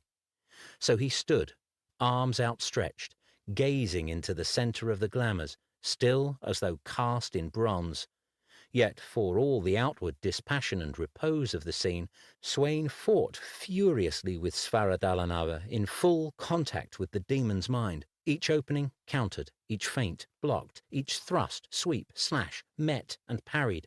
lulls, withdrawals, shifts, swerves, reverses, threats, promises, pleading, all followed, all leveraged, all deflected. Minutes meant nothing, for though the hand on his watch barely swept through half a dozen of them, each moment of engagement with the fiend refracted into a spectrum of awareness, as light expanded by a prism. Seconds folded in on themselves, revealing deeper layers of the demon's will. Swain followed everything the demon did, not letting it retreat, blocking its attacks. After crossing the moment where he felt he couldn't maintain the effort needed, Swain felt it. The instant Svaradalanava surrendered. Into that sudden void, he spoke the incantation known as the golden spike of shackling. And there it was, the sensation of the demon shrinking down, down, down, encased in Swain's own sorcery.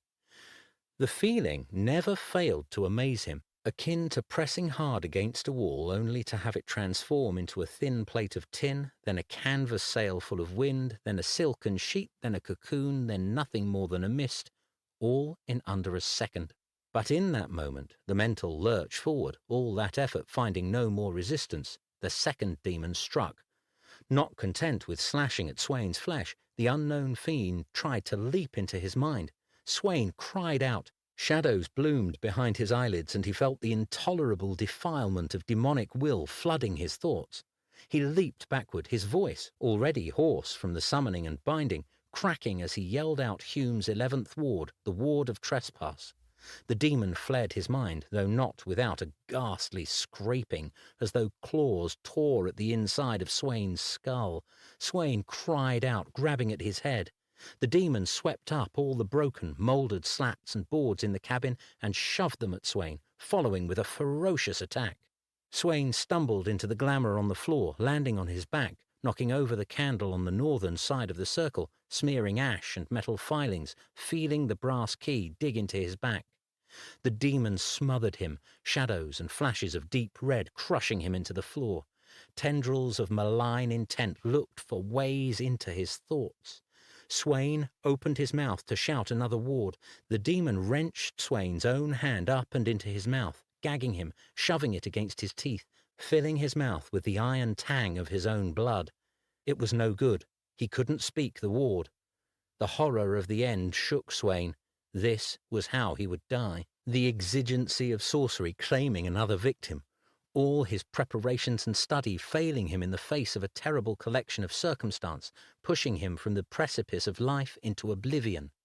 He grabbed, desperate, at the only thing he could, Svaradalanava. The demon, likely unsure of its new limits and confused by the binding, hesitated. "Pull him from me. Use all your strength," Swain commanded wordlessly. The two demons tore at each other above Swain, filling the air with shrieks and howls, sharp gusts of wind and a stinging charge of electricity. He felt Svaradalanava pull the unknown demon into a cruel embrace, bending his own will against the demon. Swain ripped his hand free from his mouth. Ignoring the blood, he repeated the golden spike of shackling, some curious intuition welling up inside him. As he did, the light of the displaced glamours blazed.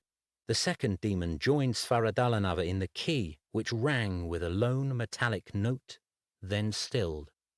Pale light spread in ripples across the inside of the cabin, growing brighter and brighter until every plank, beam, and stone revealed every last detail. Swain squinted, shading his eyes. Wind shrieked in the hearth and through the missing windows. A massive eruption of planar energy poured down over the glamours. The cabin filled with the screams of the second demon, and then the sound ceased, cut off. At the same moment, the ceiling creaked and shuddered, the wood groaning as it gave way. Swain crouched by the stones of the fireplace, hands over his head as board and beam crashed into the centre of the space, bringing in half the turf atop the cabin with it. Clods of dirt smacked his shoulders. Dust filled his nose. After half a minute, the collapse ceased, reduced to trickles of grit. Swain lowered his hands and raised his head. Looking up, he saw stars glinting in the heavens. The worst of the damage missed him, thankfully. Shrugging off debris, he got to his feet and raised his hands, a ward ready on his tongue should the stray demon have eluded capture. Nothing. As he extended his sorcerous senses, he felt no infernal presence. He lowered his arms. If he'd been in the wrong spot, he'd have been gravely injured, crippled perhaps, or even killed. Well, if he'd wanted a safe and dull life, he could have become a lawyer like his wretched father. He brushed the dust and dirt from his shoulders and stood. Swain pushed his way through the collapsed timbers of the roof, grunting each time he strained with the joists, his ribs complaining with each breath, each contraction of his muscles. The glamours held, thankfully. As he reached the center of them, he felt around until his fingers closed over the key. Frigid to the touch, he nonetheless held it tight in his fist. He paused so, on his knees, panting, the exhilaration of a successful binding washing over him. He thought about what he'd done. 2, he whispered. 2 demons bound at once, together. One known, or suspected, and the other a random infernal intruder. But how? He worked his way through the implications, even as dusk sunk into night and the stars blinked alive in the sky open above the cabin. It was only when the dripping of blood onto the floor in front of him registered that he noticed the slashes across his chest. He put his free hand to his tattered shirt and waistcoat, shocked at how sodden they were. Warm blood ran between his fingers. He got to his feet, steadying himself on the weathered wood. Scratches would heal. Cuts could be stitched shut. But a breakthrough as he'd just experienced. A price he'd happily pay again. Chapter 9. Blossoms of Flame. As the dark figure of Swain, a shade in the starlit night, passed off into the old road and into the forest's edge, a quiet voice in the cabin, the voice of a child, sang a lullaby. Softly at first, then growing in volume, broken here and there with giggles, the song drifted out into the night. Soon, blossoms of flame sprouted in the corners of the fallen cabin. The dried wood caught quickly. Soon the flames climbed the walls and engulfed the roof as though hungry for the stars themselves. The lullaby continued, sweet and dark. Chapter 10. Stony ground indeed. The lock rattled, the iron alive. A satisfying nick sounded, and Swain pushed the tall door inward. The spell unwound in moments, leaving a rime of frost on the outside of the lock as the tumblers righted themselves. He paused inside the transept of the church. The sound of the door closing behind him grew into the dark space of the nave. Stained glass windows appeared dull in the midnight. Scarlets, pale yellows, and deep azure reduced to colours of morning, grey, black, leaden. Just as well as far as Swain was concerned. Images of apostles, shrubby crowns, and haloed executions left him cold, even at their most colourful. He whispered a small incantation. A shimmer of white bloomed in the air above his outstretched palm. Enough light to see by, not enough to draw the attention of any of the city's constables or guard, should they glance in the direction of the fog-shrouded Christ Church on Newgate Street, as he searched for the coffin of Catherine Nunn. Hosier had confirmed the efforts by the company to keep the actress from a pauper's grave had been sufficiently successful enough to get her a proper burial. And not just any burial. One of the company's benefactors had prevailed upon his brother-in-law, the vicar apostolic of the London district, to hold the funeral in Christchurch, where the coffin allegedly resided. Unlikely as it was that the tragic suicide of Madame Nunn was linked to the nearly fatal and breakthrough summoning he'd performed in Heggen, the phrase she'd uttered, a trapped bird who sings of soaring over forests and foothills, was altogether too close to the unusual whispers hurled at him by a demon. Probably coincidence, however unlikely. Still, he had to investigate even the possibility. One didn't trifle with demons. To Swain, precaution was 90% of sorcery. He peered into the nave. Row upon row of wooden pews stretched beneath the arched ceilings. The aisle ran the length of the enormous room, mirrored by a second one on the opposite side. Following the aisle towards the raised choir and apse, he held his hand aloft. As he suspected, The coffin wasn't already laid out atop a bier. She was an actress after all, not a person of proper standing.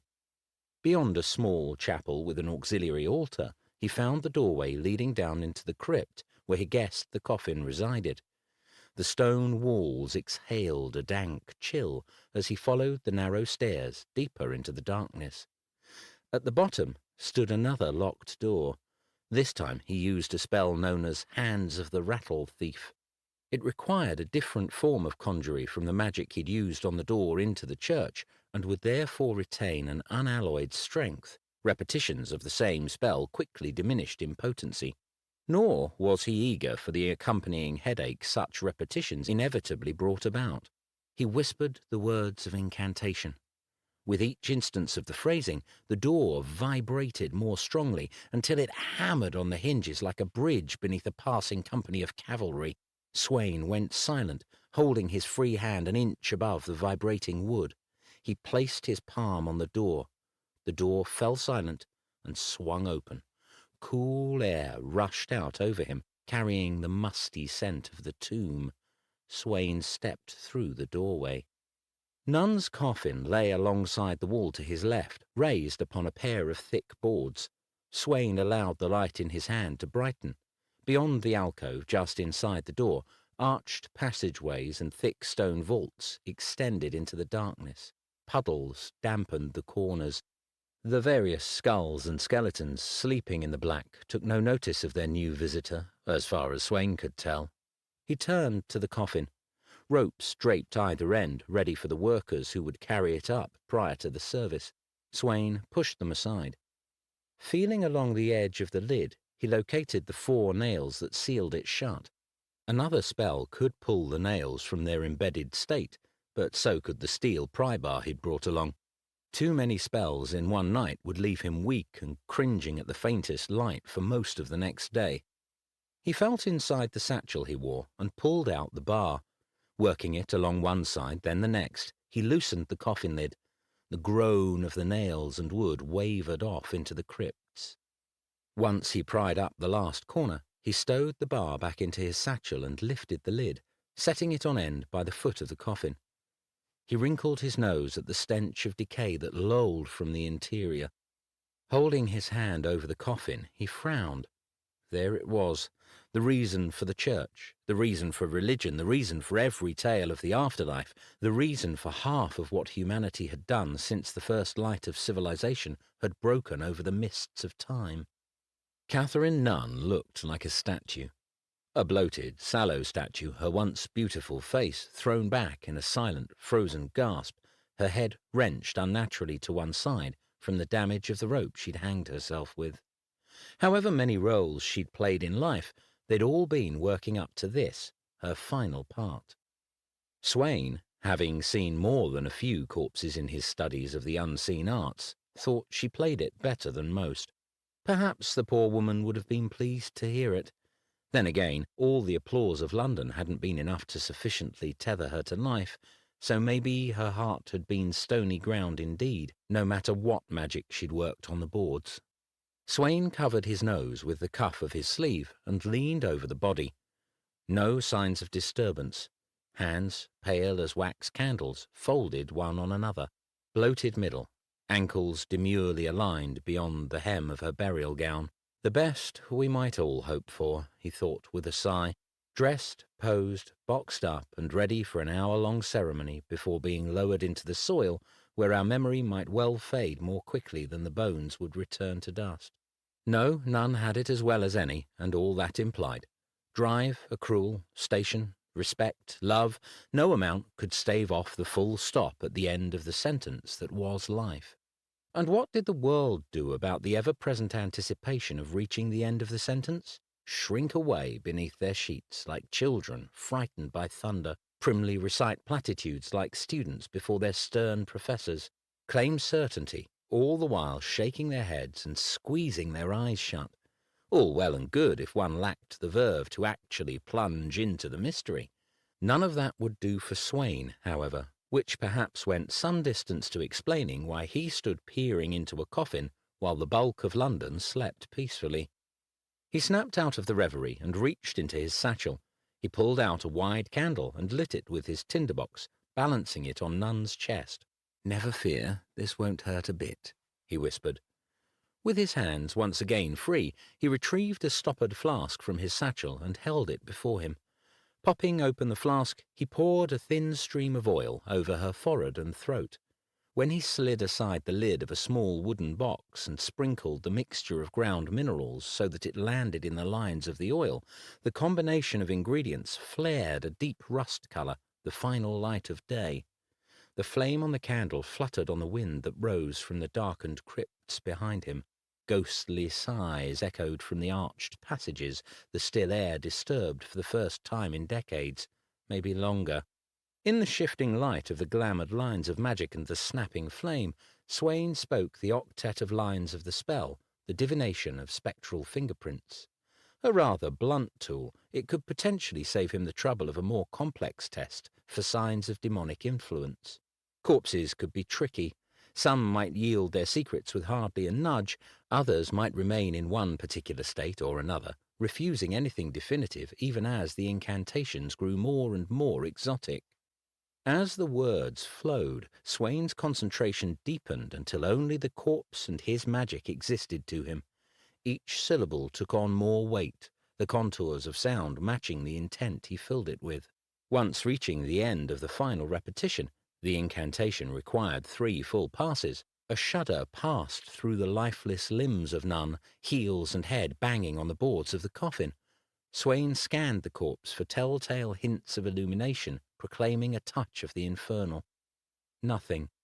He watched for another quarter of an hour as the magic dissipated from the glamouring like embers fading to ash. Still nothing. So good so far.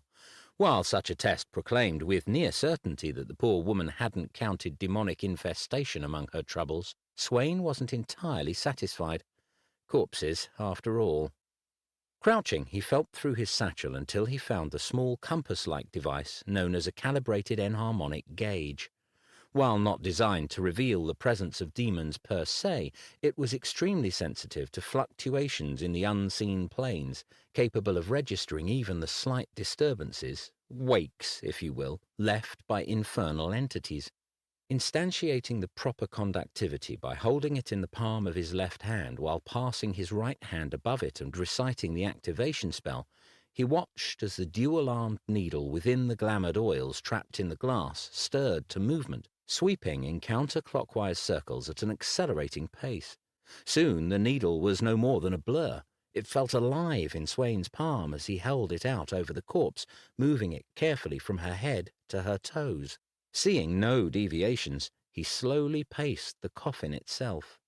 The air crackled as hidden threads of energy that crisscrossed the planes snapped and zinged like minuscule, unseen bolts of lightning. Nothing broke the steady whir within the glass.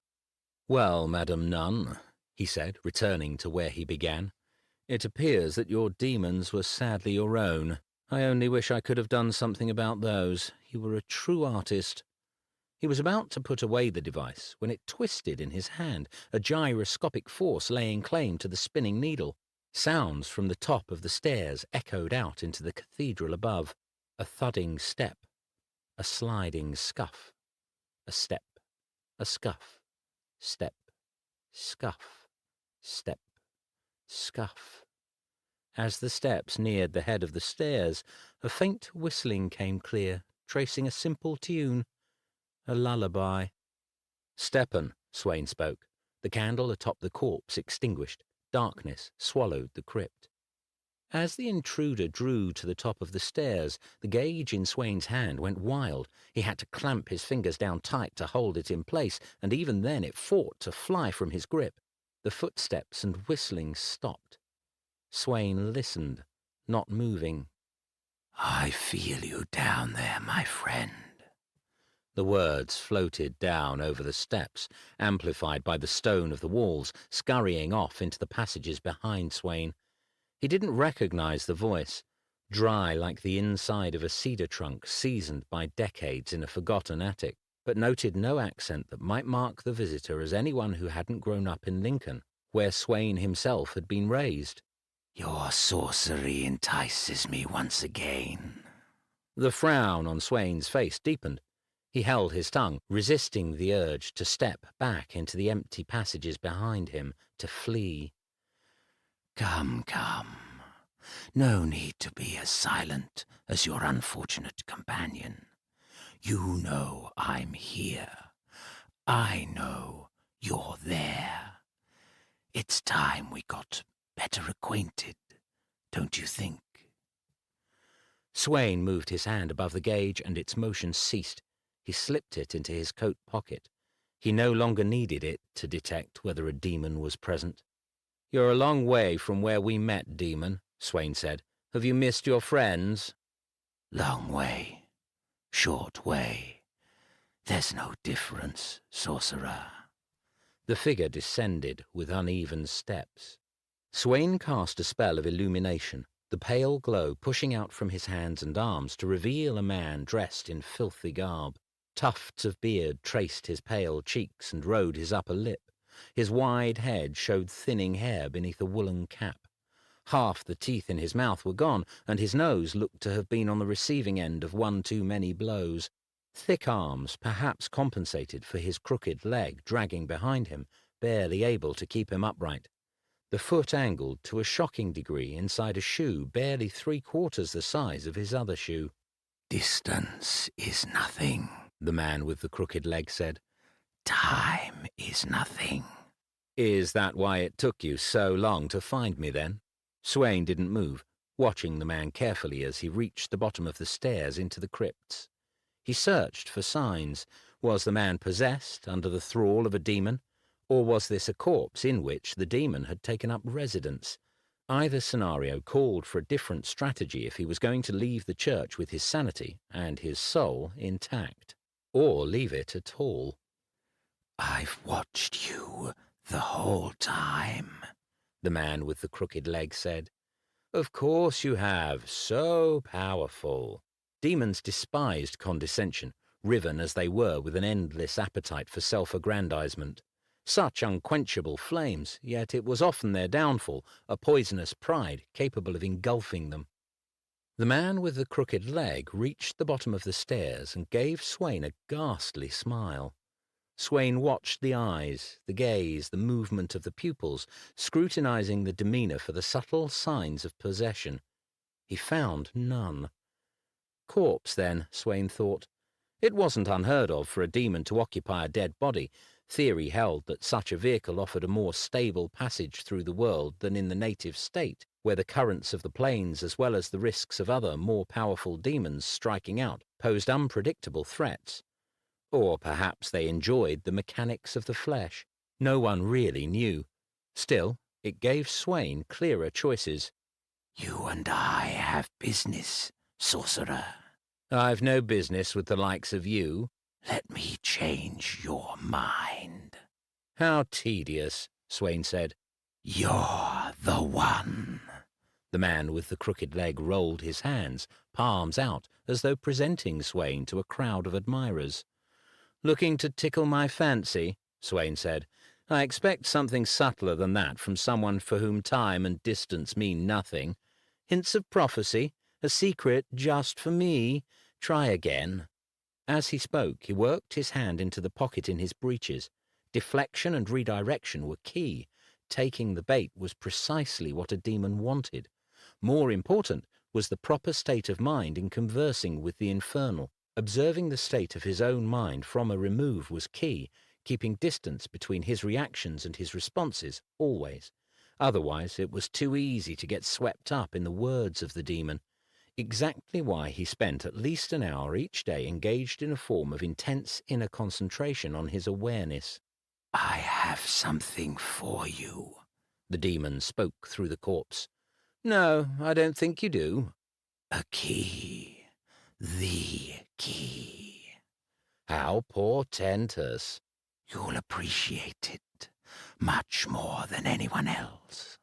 Appreciate this, Swain said. He yanked a disc of hammered silver from his pocket, hung from a length of thin steel chain. Hexed 33 times, warded 7 times, and glamoured with 3 layers of invocations of banishment, the medallion glimmered. The demon howled, throwing back the head of the corpse as it slammed into the stones of the wall. Swain shouted the accompanying ward. The corpse lifted into the air, limbs thrashing as the potent magic surrounded it, sinking into the flesh, reaching the essence of the demon within.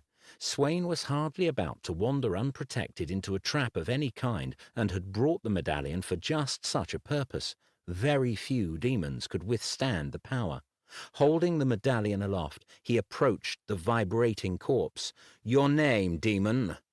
The cords on the corpse's neck stood out in relief. Veins bulged along the forehead and the hands, curled as they were into hooks. A choking sound tore from the corpse's throat. Much as it struggled, it couldn't match Swain's banishment magic. "Fine," Swain said, feeling the power swirl around the medallion. The demon growled and thrashed, but was pinned against the granite slabs of the wall.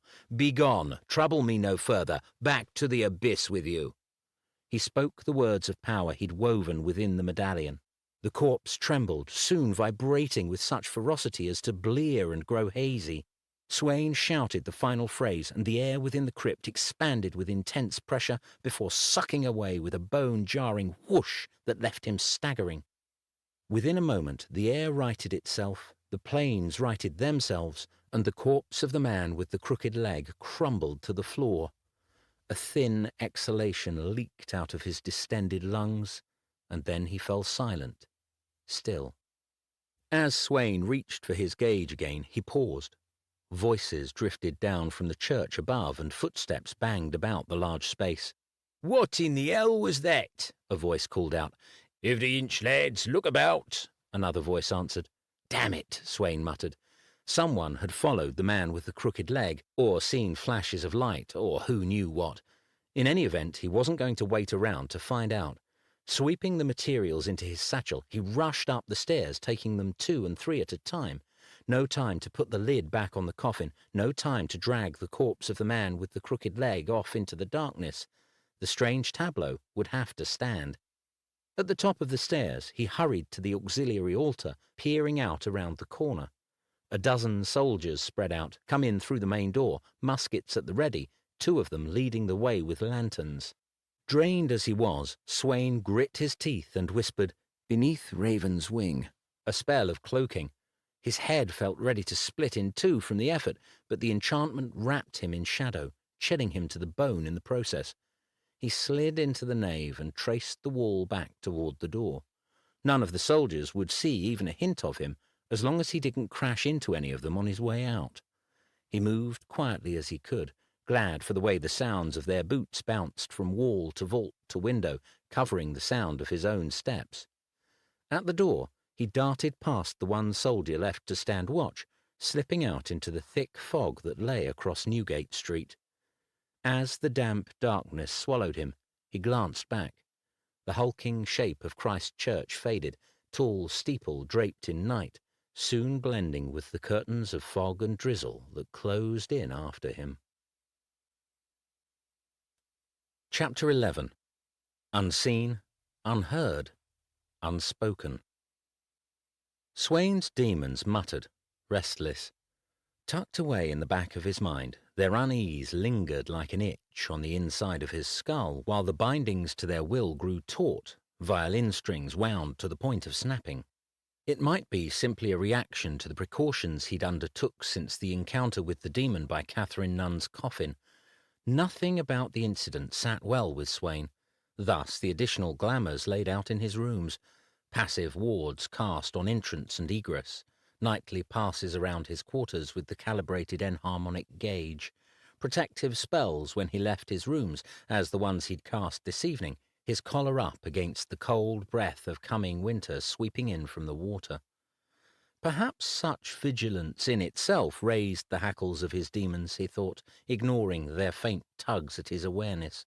Better than the alternative theories he'd entertained, that they knew their master had been marked by a powerful fiend and were waiting for the inevitable ambush to make a perilous moment even more dire by attempting to turn on him, a reaction to the subtle presence of a new fiend hiding in the shadows nearby, seeking some sly avenue into Swain's mind, ready to poison his thoughts and drag him down the lengthy and terrible road to demonic possession.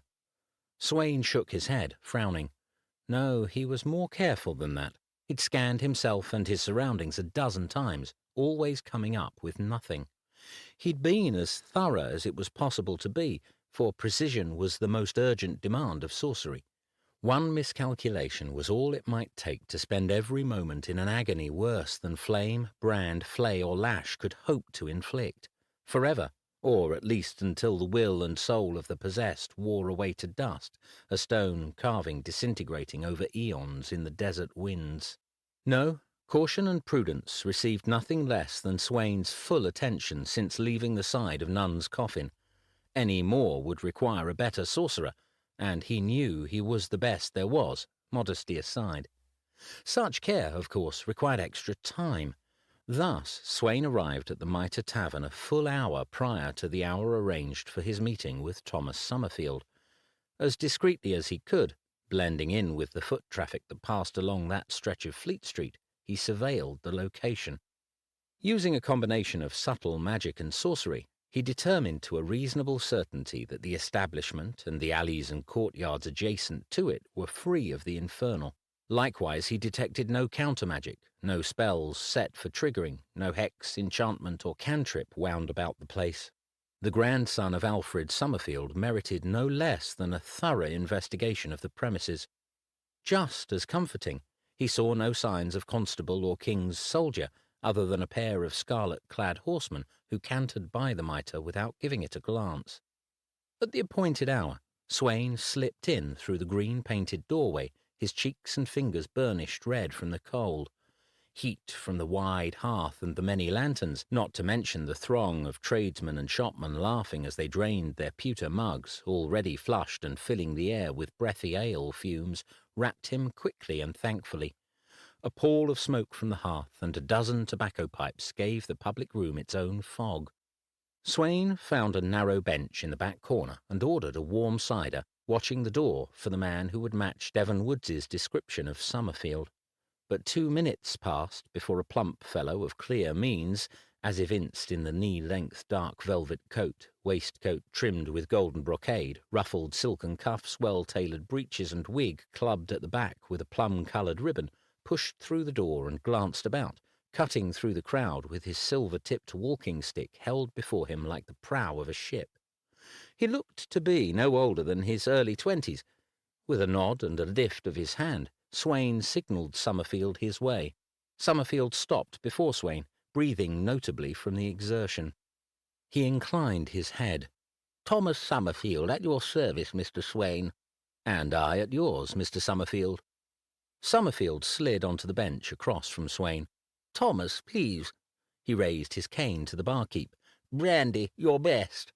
The barkeep nodded and brought over a squat bottle and 2 delicate glasses. Summerfield slipped him coins. "And anything hearty you've got plated up, if you would." He turned to Swain. "Have you eaten, Mr. Swain?" "August, and no." "2 plates, then," he said to the barkeep. "Extra for you if you don't dawdle, much thanks." The barkeep scooped up the coin and smiled. Summerfield looked back at Swain and smiled. "I'm famished and impatient." He tippled brandy into each glass and slid Swain's over to him. Without taking a sip, he sat back and slapped his hands on his considerable thighs. "We meet at last." "If only I'd known you were looking to make my acquaintance," Swain said. "If I'd known sooner that a man of your talents called London home, I'd have sought you out years ago." Summerfield sipped his brandy, pursing his lips as he evaluated it. He smacked his lips and nodded, apparently satisfied. "The paucity of interest in the unseen arts lulled me into thinking I was the only man in England who cared." "There are some who care very much. Lionel Sackville, for instance." "A fool." Summerfield shook his head in dismissal, sending the wattle of flesh beneath his chin swaying like a half-full water-skin. "And quite insane. Do you know how I know?"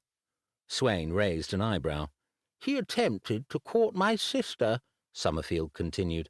"Only the insane would show a carnal interest in my sister, the hideous cow. Ergo, the man is mad." Swain held the surprise off his face at hearing such an opinion hurled out so casually by a man only just met.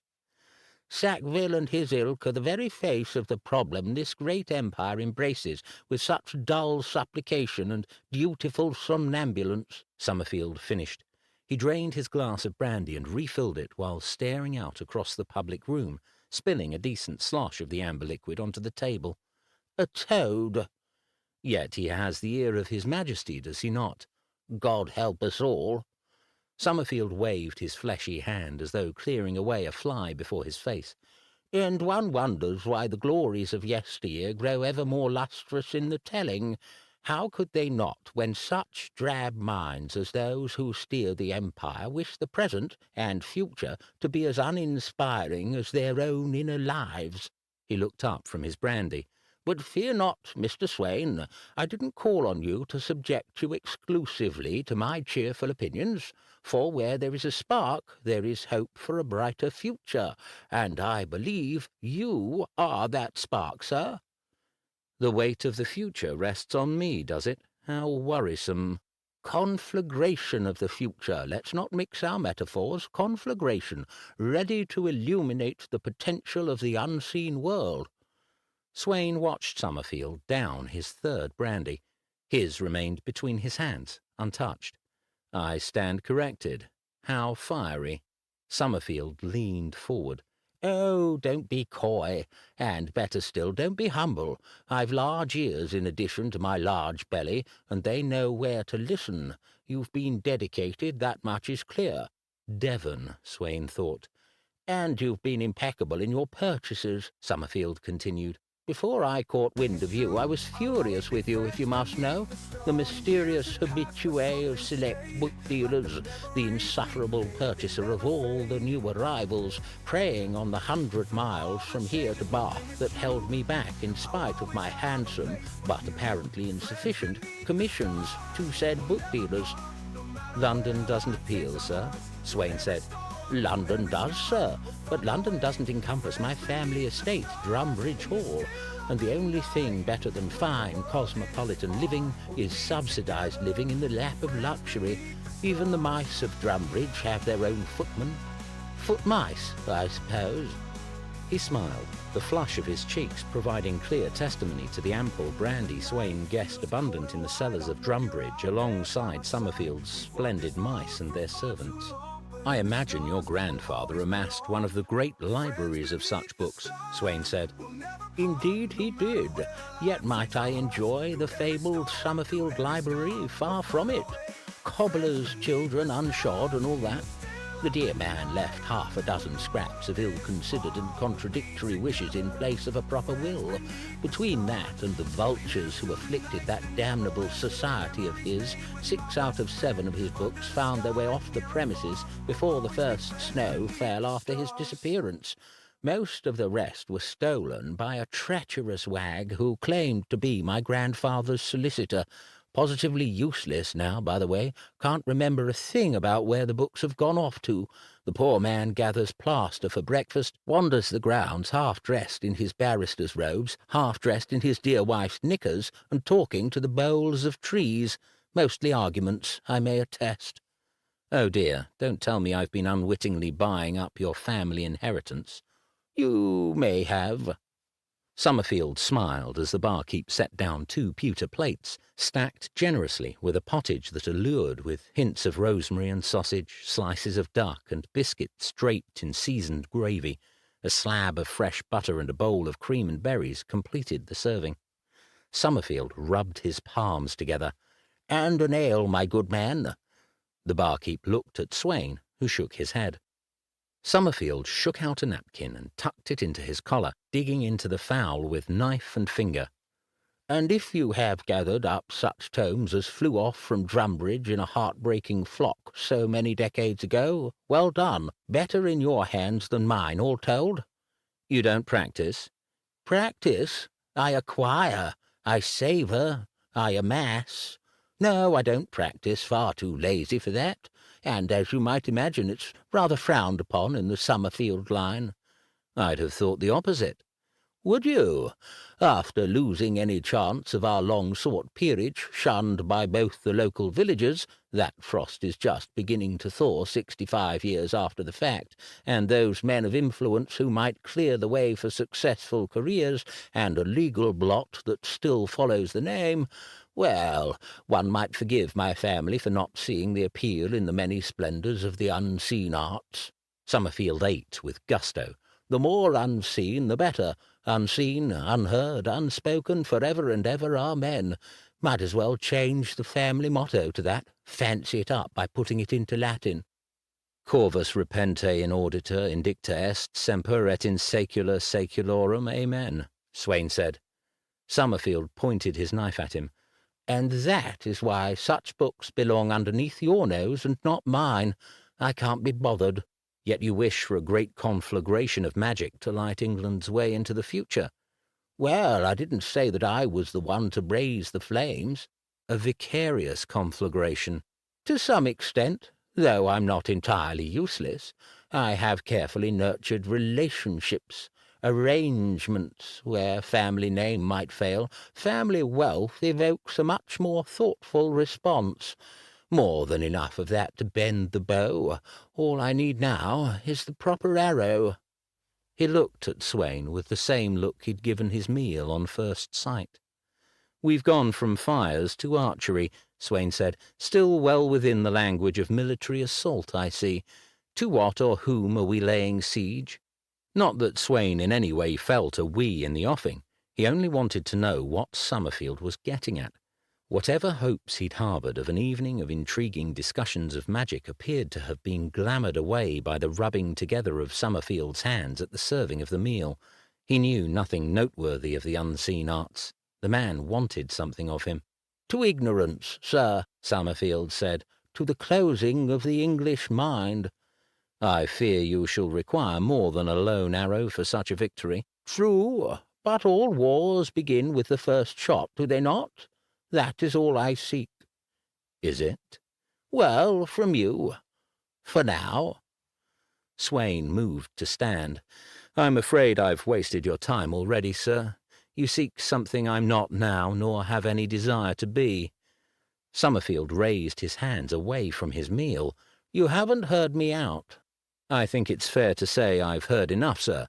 While the closing of the English mind, as you say, is lamentable, I've charged those walls enough times to have lost the will for yet another repulse. If enough people are committed to defend such ignorance to the bloody end, they may have at it. I've no interest in hearing, yet again, their illogical arguments, their wounded protests, their smug diatribes. To witness the low boil of their eternal anger and resentment roil up into incoherent rage when challenged, to hear their sad displays of indignant outrage, ever at the ready, fill the public square as though volume and scorn were the measure of morality, to confront again and again their flimsy assertions in the wisdom of the common Englishman, and how affronted that is in the face of even hard evidence to the contrary. No, if they wish to drop anchor 150 years in the past, they may do so. I've better ways to fill the precious few hours I'm granted in this world. Mr. Swain. Swain smiled and slid out off the bench. Best of luck, Mr. Summerfield. Would £500 help you more satisfyingly fill your precious hours, sir? I beg your pardon. £500 sterling. That's a fortune. Summerfield nodded his head. He motioned to the bench across from him. Swain frowned, but took his seat again. I told you, Mr. Swain, I acquire. I'm not for sale. I'm not interested in owning you. I only want some of your time. £500 worth. A small commitment of your time, of the right sort, is worth more to me than you might think. Moreover, you just removed the last of my doubts as to whether you fit the bill. You very much do. I don't understand, Swain said. Ah, but you just proved exactly the opposite. You understand completely. You understand the enemy we face. You understand their tricks, their strategies, their weaknesses, all of it. Swain leaned forward, his palms on the table. He lowered his voice. If you want me to perform something of a magical nature, I'm afraid I can't do it. no matter how much money you have. Why, I would never engage in such criminality, sir. Summerfield's expression didn't change. Nor would I discuss it in a public room, should I be so inclined, which of course I wouldn't be, for I'm a Christian, an Englishman, a Summerfield, in that order. He drained his ale and winked at Swain with a glassy eye. Or so it has been hammered into my soft head since birth. Bollocks to all that. But no, I don't need your talents with the unseen. I need your talents with words, a stirring demonstration of which you just graced me with. That's what I'm after, Swain. I think it's time to strike the spark. Let fly the arrow, and if it costs me £500, so be it. He turned his attention back to his meal and attacked his pottage with vigour. But if you're really not interested, Mr. Swain, I won't be offended. I understand the pressures put upon a man like you, how the system grinds one down until one's dreams are whittled away at year after year, until they better fit within the confines of their time. Isn't that the whole point of the system? He motioned with his free hand. But at least eat your fill. Why turn up a chance to put a little practical food in your practical belly and call it another fine practical day? Please. The young man was cleverer than he looked, Swain admitted. He gazed about the public room of the tavern, then back at Summerfield, who stared at him with one eyebrow cocked. Swain inhaled and sat back down. "Go on, Mr. Summerfield. I'm listening." The smile that cracked Summerfield's face was as wide as dreams. Chapter 12. Leave Sorcery to the Sorcerer. Snow squalls whirled from the night sky, piling on cornice, on roof's edge, on street lantern, on the windward side of chimney, ledge and step. Passing carriages spun the light snow up in their wakes, and drivers squinted against the storm. Swain swiped small drifts from his hat and shoulders as he waited on newly muffled Blackfriars Lane across from Apothecary's Hall. As far as Demons went, the hall and neighbouring buildings were clear. He'd arrived early to make certain. Now he watched as the members of the audience, scholars, students, men from court, lords and other members of Parliament, sundry others lured in out of curiosity or the desire to witness a rapier match of reputations, hurried in out of the whirling snow. He warmed his hands beneath the armpits of his coat and reminded himself what £500 could do for his situation. He spotted Phineas Hosier sidling down the street, head forward, shoulders hunched, avian even in his ungainly steps. The man would have passed him straight by had Swain not stopped him with an outstretched hand lowered like a highway pike. As it was, Hosier flailed out of his thoughts in a gust of powdery snow, almost slipping to the cobblestones. "Hosier, it's me," Swain said. Hosier peered at him, nose thrust forward. Oh, I see. Thought you were a footpad, sir." "Hiding in plain sight?" "I've heard stories in the library." "Would that we all might confine our lives to the stacks, Hosier. But here we are. Thank you for meeting me." Hosier bobbed his head. "After the comfort you provided me, I owe you, sir.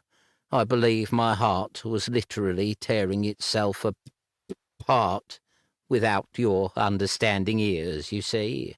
The throng of people across the way, heading into the hall, hosting the debate, grew. Swain didn't have much more time before he'd be expected. "Yes, you're quite welcome." "The funeral haunts me still, sir," Hosier continued. "Lowered into the ground just as the sun dipped beneath the clouds, the sky magnificent, a fitting tribute to her beauty, I believed. It wasn't right, so young, placed so in the earth, denied any more daylight, forever." "A loss indeed," Swain interrupted, "one that will, in time, grow less raw, if no less tragic. But listen, I very much require your assistance." "Assistance?" The word came out strange, as though Hosier couldn't quite make out how that particular collection of syllables touched upon Catherine Nunn's last moments above ground. Yes, assistance. It should only require an hour or two of your time, but it is most important to me that it happens tonight. Tonight? Within the next 2 hours, to be clear. Swain watched flurries cling to Hosier's eyelashes and crinkled brows. The library is closed, sir. I'd need time to arrange to get the keys, as before, sir. The assistance I require is of a more mundane nature, Hosier. He pointed to the hall across the way. I'm due to give a lecture in there, starting in the next 15 minutes. Hosier's eyes widened. Apothecary's Hall? Do you mean to say that all those gentlemen are here to listen to you? Some are here to listen to me, Swain said. Likely more are here to listen to my debate opponent denounce my positions with all the self-righteous indignation of a man of middling intelligence who feels that God and the masses are firmly on his side. It shan't be pretty, I can fairly say. Sorry, you don't mean Conyers Hargrove, sir? Exactly, Conyers Hargrove. Word has gotten around, I take it. Hosier nodded. All the talk this past fortnight, sir. The library is fair to bursting with all his acolytes, as is half the university. I never cared for him, to tell you the truth, mostly because he never cared for me. I don't know what it is, but a certain type of person renders me equal parts clumsy and idiotic, seemingly. Words come out wrong. Ridiculous expressions take over my face. Mind fogs up and leaves me scrambling around like a frightened mouse looking for any hole to hide in. Oh, he does it on purpose, I can assure you, Swain said. I've never understood why. Because he can. Because he believes it earns him something that passes for respect or applause or admiration. Because he's learned that, much like a muscle-bound brute and his fists, establishing dominance over others comes rather easily for him. It feeds his self-regard, and he lacks the temperance to respect the unspoken boundaries of civility the rest of us adhere to if doing so gains him even the smallest advantage. Hosier nodded his head slowly as Swain spoke, then snapped his gaze back to Swain. You're the sorcerer? Did you think I was a costume designer with an overzealous imagination? Really, Hosier?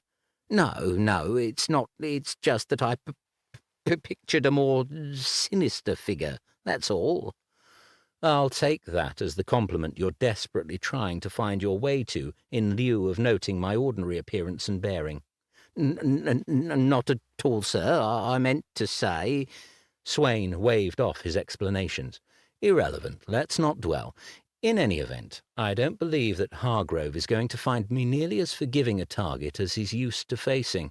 I'm no frightened mouse, to use your own phrase, nor am I quite as impressed with him as the rest of London is. That, however, is my task for this evening.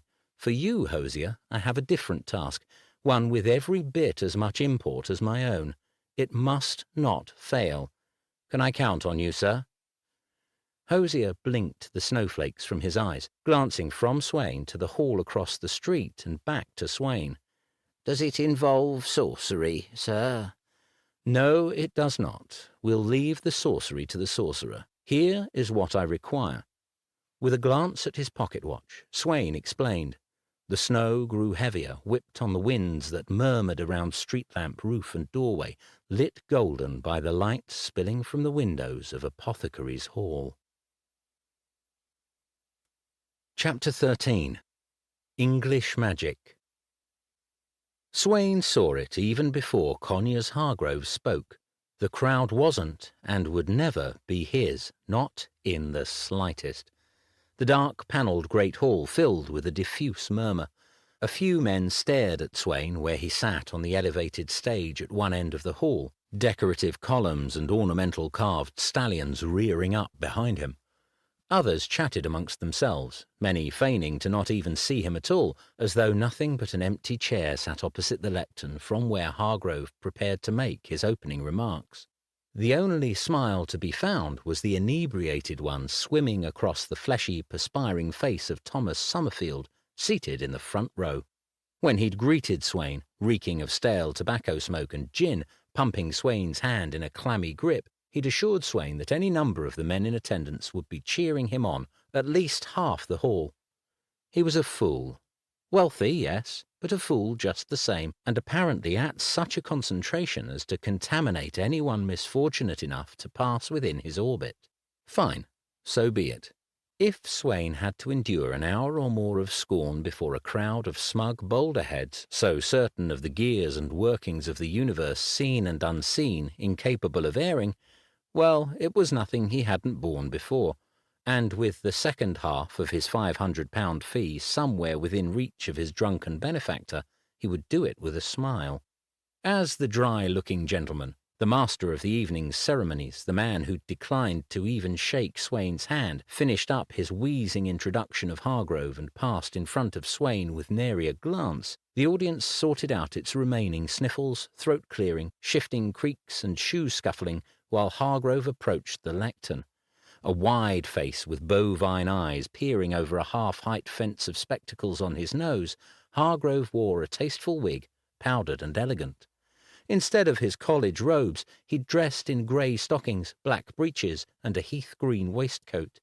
He had no notes. He rested his hands on the polished mahogany and gazed at the audience, a beneficent smile tugging at the corners of his mouth. "Gentlemen," he began, "a great claim hangs before us this wintry evening. So great a claim, in fact, that the only proper response from myself, my honourable opponent, or any one of us in this esteemed gathering must be humility. For as we slough off the chill, as we reaffirm our storied commitment to intellectual rigour, as we remind ourselves that we are but the newest link in an unbroken chain of English progress, we stand, as our forebears, at the edge of knowledge, peering into the great darkness and its tapestry of glittering stars, asking the most meaningful questions granted to those privileged by the Lord to draw breath and wonder. How much is there to discover? Upon what firmament does the edifice of English civilization rest? All of mankind, for that matter." Nods of approval. Swain kept his face neutral. Hargrove scanned the crowd, not particularly demonstrating the humility promised. He continued, "Such questions of import. Yet would we not be remiss in asking ourselves if these questions haven't already been sufficiently asked and answered? Have we not already crawled out from the brambles of superstition, of confidence scandals, of ignorance, of charlatans?" He raised his hands with a jovial chuckle. Now, I'm neither tipping my hand nor slinging arrows from the starting gate. Settle down. These are worthy questions, worthy of my esteemed opponent, a man of uncommon intellect, nay, a man of genius, without question." Most eyes in the hall turned to Swain. He kept his hands folded in his lap, watching Hargrove. Hargrove smiled. "For no other word befits the deft approach to the claim that English magic is due for a sober reassessment than that which you shall hear tonight from the man with whom I share the stage. Genius." He let the word hang for several beats, then turned and nodded to Swain. Swain inclined his head in return ever so slightly. "How else might we describe the tactic of rendering up into down, of rendering black into white, right before our very eyes?" Hargrove said. "Should I ask my opponent to defend his wish to draw us back into the shadows of ignorance, why, he shall simply look at me and declare that he is not. In fact, he shall insist that we are the ones desperate for the darkness of ignorance, we are the enemies of progress. As I said, genius. For what can one do but lower one's jaw, stunned, when confronted by such a brash reversal of fact? He shall then press his case. The brambles of superstition, the confidence scandals, the ignorance of charlatans lie not with the unsteady minds spouting off about spells and sorcery, but rather with Christian men of science, men of letters, men of faith, law, and honour. We are the ones clinging to the medieval. We are the ones afraid to unleash the unlimited potential for progress, for reason, for truth. It is only then that we might apprehend the breathtaking nature of my opponent's arguments, even as we admire the genius with which he makes them. Do note if I'm wrong, gentlemen." With that, Hargrove lifted his hands from the lectern and returned to his seat. Muffled applause of gloved hands and a smattering of "Hear, hear" accompanied him. Swain inhaled, then stood. Neither his hands nor his voice shook in the slightest.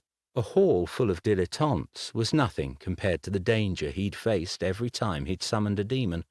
He bore the scorn of so-called experts as a Londoner did fog and chill, as a natural feature of the landscape. He stepped to the lectern and coolly gazed across the assembly. "What a lovely introduction, Conyers," he said, eliciting a low wave of laughter. "I shall endeavour to not disappoint. And whilst I might return the favour and underscore the clever rhetorical move we all witnessed you make just now, I think it shall be altogether more fruitful to leave behind such a focus on stratagem and turn our attention to the heart of the matter at hand. As you say, we do stand, as ever, at the precipice of achievement. Behind us, history. Ahead of us, unseen, vast and unplumbed, the future. While we might argue endlessly about history, who behaved in good faith or bad, who forges, as you say, new links versus who merely looks to earlier links for their own validation, the future beckons, insistent, relentless. Well, at least he had their attention, he noted. Hargrove's gambit had been designed to sweep the legs of his argument out from underneath him before he even started. Clever, but predictable. As those in the audience who'd come expecting him to sputter and flail as he was lured into one oratorical trap after another realized he wasn't the luring type, they seemingly noticed him for the first time.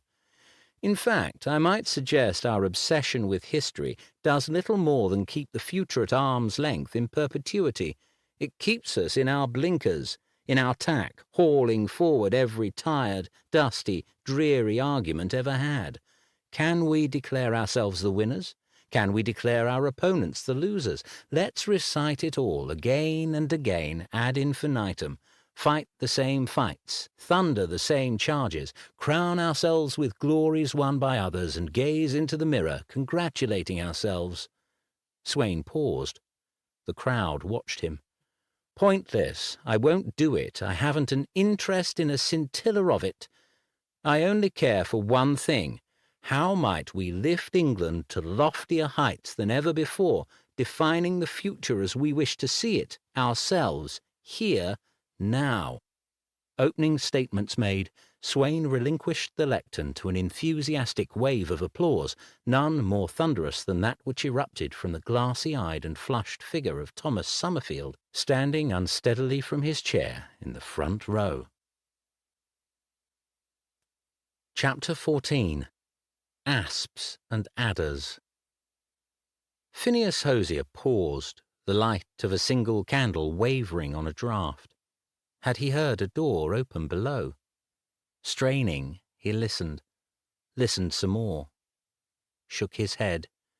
"Make myself crazy," he whispered. "Sorcerer's rooms, that's all. Perfectly safe, Mr. Swain assured me." To reassure himself, he lifted his right hand. The tarnished ring of silver astride his index finger reflected the flame of the candle. "Don't take this off, no matter what you do. It will protect you," Swain had told him. Of course, as Phineas gazed around the shadowed rooms, the thought of what he needed protection from leaped to the front of his mind in a way it rather hadn't as he'd stood on the street, listening to Swain explain what he required of him. Sorcerer's rooms, sorcerer's books. What might be ill-advised about this? He whispered. Books, just books. I handle them all day long, ring or no ring. Just books. With another glance at the door behind him, he continued organizing Swain's books into the two trunks, maximizing the space allotted with an eye trained in the stacks. Every now and then he paused, curious as to the contents of a particular book. Burial Curses and Disinterment Magic by S.K. Hayes, for instance, or The Dreadful Account of Softfoot Peter on the North York Moors by Angeline Postgate. They weren't titles he'd ever seen in either of the libraries he'd worked in. He placed the latter in amongst a pair of slender volumes with a shiver. As he sat back, his shadow loomed up along the wall, nearly startling a yelp out of him. Testing that the lid of the trunk still closed, he looked over the remaining volumes. He ran a finger along the side of his nose. "I've the will, but where's the way?" Flipping the lid of the second trunk open again, he worked some magic of his own, allowing himself a smile at the thought, and found a combination of rearrangements that found a home for even those last stragglers. Never trust a sorcerer to do a librarian's job, even when... The door at the bottom of the stairs closed, the tight door frame squealing as it had when Phineas himself had shut it. He swung his head around to the door at the top of the stairs. "Fast as you can and don't let anyone see you," Swain had also said. With no additional rooms at the top of the stairs but the ones he stood in, Phineas swallowed, realizing that only someone bound for Swain's rooms would have cause to use that stairwell. A runner creaked. "Oh, dear," Phineas whispered. He stood, both his knees popping loudly. 2 trunks. 2 satchels. No need to worry about the rest, Swain had assured him. Phineas grabbed the candle by the holder and brought it to the far room, where another narrow staircase led down to an alley off the street out front. Quickly, he carried down the 2 satchels, leaving them at the lower landing by the door leading outside. He hurried back up and to the room with the trunks.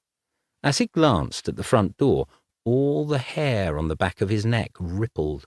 The temperature of the room seemed to have dropped by 20 degrees. His breath rolled out in clouds.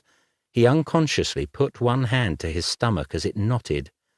"Don't let anyone see you." In that instant, Phineas decided that the very last thing on earth he wanted was to be seen by whomever was climbing the main staircase to Swain's rooms. Spinning around, he attempted to lift both trunks at once, one stacked upon the other. The cords on his neck stood out. His arms quaked. A sound reached his large ears. Something scraping along the wall on the stairs, sharp and hard, like fingernails. The sigh that escaped his lips was equal parts terror and dismay. Without hesitating, he grabbed the top trunk on its own and staggered with it into the far room, grinding his knuckles against the door frame as he passed through it. Not slowing, he carried the trunk sideways down the stairs, nearly tripping over his feet and tumbling shoulders first to the bottom. Just catching himself, he lowered the trunk as soundlessly as he could manage. Returning to the top with as little noise as possible, he paused. He could just make out a sliver of the front room from his vantage. The door was still closed. Whatever sounds he'd heard earlier had ceased, yet the silence replacing it frightened him even more. He chewed his lip, still not moving. Who would come up the stairs and stand there without knocking, without saying a word? He gazed at the edge of the final trunk. All he had to do was cross through a pair of rooms and fetch it. If the floor had been writhing with asps and adders, he'd have been more eager to return to the front room. He rubbed the ring around his finger, turning it, sliding it. "Don't take this off, no matter what you do. It will protect you." He pulled his other hand away, aware that he'd nearly slipped it from his finger without thinking. Why on earth had he been about to do that? "Right," he muttered. "No more dawdling. They're books, Phineas. Your charge. Books. That's all."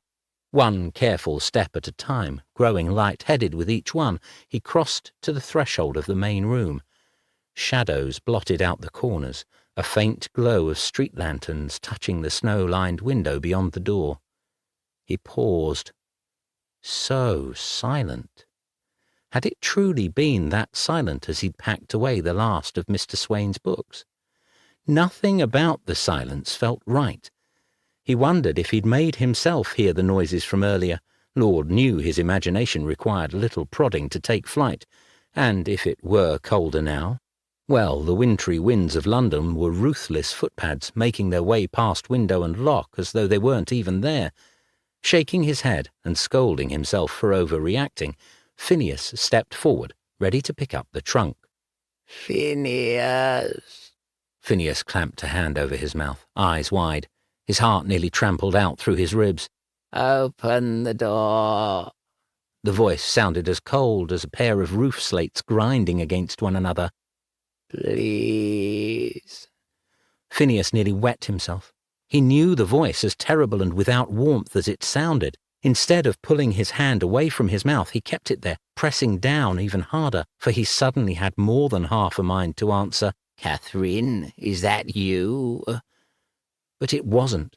It couldn't be. He'd been to the burial. He'd seen the coffin lowered into the earth, the last sight of it leaving the world, with each clump of soil tossed in after it. "Even death couldn't keep me from you. Don't you see?" Hands trembling of their own accord, Phineas reached for the trunk's handles, doing all he could to convince himself he was in a dream, or at least letting his imagination get away from him. The silence after the words, her words, bore all the weight of the grave. Still, blunt, dead.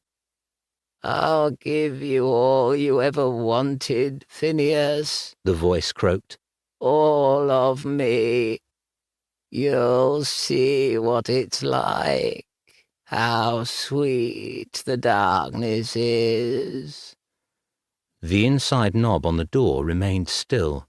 He glanced at the ring on his finger again. You can't come inside, can you?" he said, his voice trembling. "You can let me in, please. I don't want to lose you a second time." Phineas still remembered the warmth of Catherine's hand in his own, the forest pool greens and browns of her hazel eyes, the slope of her shoulders, her braid of hair looped across the right one, the shape of her knees as she'd leaned them against him the night they'd talked until dawn. "Just turn the knob, and you can forget everything else in my arms." "Yes, well, perhaps we can talk," Phineas said, quietly as he could. He hefted the last trunk, straining but not grunting. "As we did before. Anything, I beg you, my love." Phineas squeezed his eyes shut at those final 2 words. Opening them, he stepped away from the front door, hurrying through the middle room. A tear bobbled on his eyelid and rolled down his cheek. "Just a moment," he called over his shoulder. As he neared the back staircase, the candle flame wavered and extinguished. His skin rippled with chills. A sound came from the front room. Without looking back, Phineas bounded down the stairs. Still holding the trunk, he struggled with the latch, finally lifting it enough to bang the door open. Fat snowflakes whirled inside. The thin nag shivered in the hitches of the wagon he'd pulled to the front of the alley. Rushing, slipping on the snowy bricks underfoot, Phineas dropped the trunk outside the door. Tossing both satchels over his shoulders, he dragged out the second trunk.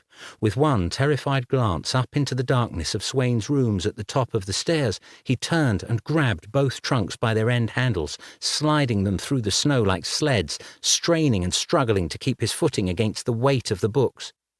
Upstairs in the front room, inky shadows seeped in around the hinges of the door. After a moment, the knob turned, and a pale hand pushed the door inward. Chapter 15. A Public Spectacle. Hargrove wasn't happy, not at all, Swain noted with pleasure. Oh, he tried one tack after another, though none Swain hadn't encountered time and again. The unseen arts lacked the precision, the rigour of science. Sham and tomfoolery prevailed. Such practices put the populace in danger. Such extraordinary claims demonstrated intemperate logic. True knowledge had only driven the unseen arts deeper into the shadows for a reason. Yet for each assertion Hargrove lobbed, Swain countered with the same unperturbable calm with which he'd opened his remarks, not giving an inch, flicking away Hargrove's straw men with little more than a slightly raised eyebrow, drawing a gentle focus to the flaws underpinning the man's assertions, using Hargrove's own arguments against his own position over and over. Swain didn't, however, deceive himself into thinking he'd won much of the audience to his side. They watched, rapt, yes. For all that, he suspected most simply enjoyed the sight of Hargrove hoisted by his own petard, the satisfaction in seeing the arrogant brought low being one of life's more gratifying pleasures. Others no doubt appreciated the fight Swain brought to the evening, though in the end they fully expected the lion to devour the Christian no matter how well the Christian fought, for where logic and rhetoric failed, Hargrove's position, influence and connections would eventually prevail. As he watched Hargrove grasp the edges of the lectern with whitening knuckles, he knew what was coming now that all his other strikes had been turned. "And it would appear that my opponent, smug, condescending, believing himself smarter than the rest of us, would also like us to forget about sin." Yes, there it was, Swain saw. Sin, religion, a final retreat into the unassailable realm where reason finds no purchase and phantoms hold sway, immune to even the most direct hit. "For in his silver-tongued remarks," Hargrove continued, "one needn't search far to detect his scorn for the beating heart of faith that has always sustained England, guided mankind from the depravities of the past, kept us in the Lord's good stead. He won't tell you so, mind you. He hides it all away, asks us all to forget what we all know, insists the way forward is in fact the way back, further from God's will, deeper into sin. Well, we shall not be fooled." Another round of applause swept the hall, along with the deeper vocalizations of men whose faith had been, allegedly, questioned. No wonder religion would never relinquish its grip on mankind. There was no easier way to stir an otherwise moral man into behaving irrationally, and in doing so, serve the powerful and the impotent in equal measure, Swain knew. Still, he stood and stepped again to the lectern. When the noise died down, he met every gaze without blinking. "Whether or not my opponent believes the unseen arts to be sin is irrelevant," he said.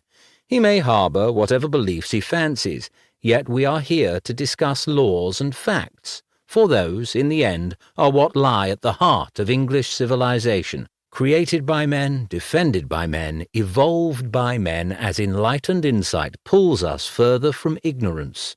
Laws, not superstition." He watched as Thomas Summerfield slid a flask from his pocket and tippled a mouthful. As long as he has the money, this is all worth it, Swain thought. As for the rest of the audience, their hackles were up. There would be no getting through to most of them, exactly as Hargrove intended, having failed to hold his ground anywhere else on the field. A bustle off to the side of the hall caught Swain's eye. Several uniformed soldiers moved in a group along the far wall. At the centre, a dark-haired gentleman with a trimmed beard on his chin. Swain recognised him instantly. Lionel Sackville, a man tragically born a century too late to become His Majesty's Witchfinder General, yet determined to fill the role nonetheless. Swain looked at Summerfield, who merely smiled at him with flushed cheeks and fop sweat beading up on his forehead. "That's quite enough," Sackville called out. "His Majesty will not suffer such an assault on Christianity by the likes of you." Murmurs swept the hall. Heads turned. Swain glanced behind him. The calm delight on Hargrove's face told Swain all he needed to know. The entire evening had been a set-up, a farce, a public spectacle for the climax of which was to be his public arrest for blasphemy or some other such ridiculous charge. "Do go on, August," Hargrove purred. Soldiers swept in from the other side of the hall, bursting in from a side door on cue. Summerfield swept his head back and forth, his eyes bulging as the soldiers rushed him as well. Within moments they had him by the arms, dragging him from his seat. A dozen muskets pointed at Swain as Sackville levelled a finger at him. "In His Majesty's name you are hereby placed under arrest," Sackville said. "You may consider your words from the tower, Mr. Swain." Swain hesitated for perhaps a full second before deciding he was done with being cautious. With a whispered incantation, he flung his hands in the direction of Summerfield. An eruption of ravens filled the air before him, wing, feather, beak, and eye of smoky obsidian whirling and squawking. The crowd pushed back with a gasp, knocking over chairs and benches. Soldiers batted away at the birds, only to see them shear apart into thick smoke. In the same instant, Swain called for his handiest demon to clear a path for him as he leaped from the stage and into the crowd. Soldiers flew into the air as the fiend led the way. Swain grabbed at Summerfield, taking him by the arm and dragging him along the front of the stage. Shouts and cries filled the hall as the shadow ravens swooped to the arched ceiling and down, diving at the gathering, leaving trails of sooty lines behind them. "This way," Swain said to the frightened, lumbering Summerfield. With another incantation, a great wind rose in Swain's wake, powerful enough to snuff out the candles on the chandeliers, to send scarf and hat flying amongst the scores of shadow ravens. One soldier after another was tossed aside as Swain made his way through a door in the side of the hall, pulling down the protesting Summerfield with him. Down a narrow hallway they burst into a kitchen, preparing the finishing touches on the banquet planned for after the debate. Cooks cried out as a path of destruction preceded the two fugitives. Pots, tankards and platters knocked asunder by the demon. Glass shattered, wood cracked, even the stone of the flooring shuddered. Seeing a door to the outside, Swain slammed it open, sliding on the snowy ground. Cold air shocked after the warmth of the hall and the kitchen behind. Summerfield gaped. "Bloody brilliant! Were those shadow ravens?" Swain didn't slow. "We're leaving. Where's your carriage? Tell me you took a carriage." Shouts from around the front of the hall broke out. Several soldiers on horseback turned in their direction. "Of course I did, and I have to slow down. Can't breathe. This is brilliant, by the way. If my heart doesn't give in, of course," Summerfield panted. He tried to stop, but Swain didn't relent. The man was heavy as an ox, but at least he had momentum. "Where?" Summerfield ground to a halt, swaying and looking around, bleary-eyed. He lifted a ham-like arm and pointed. "There it is." A two-horse carriage, a luxurious affair, no doubt well suited to the standards of Drumbridge Hall, stood on the side of the street. Soldiers hurried from the kitchens behind them. "And your driver is where?" Swain said. "Probably at the tavern. We're not due to leave for another hour." Swain sprinted with Summerfield to the wagon as shouts erupted behind them. "Then drive." "What, me?" "Yes, you." "I'm drunk." "No excuse." "I'm a terrible driver." A musket fired. The shot sailed wide, banging off a wrought-iron gate that bordered the lane.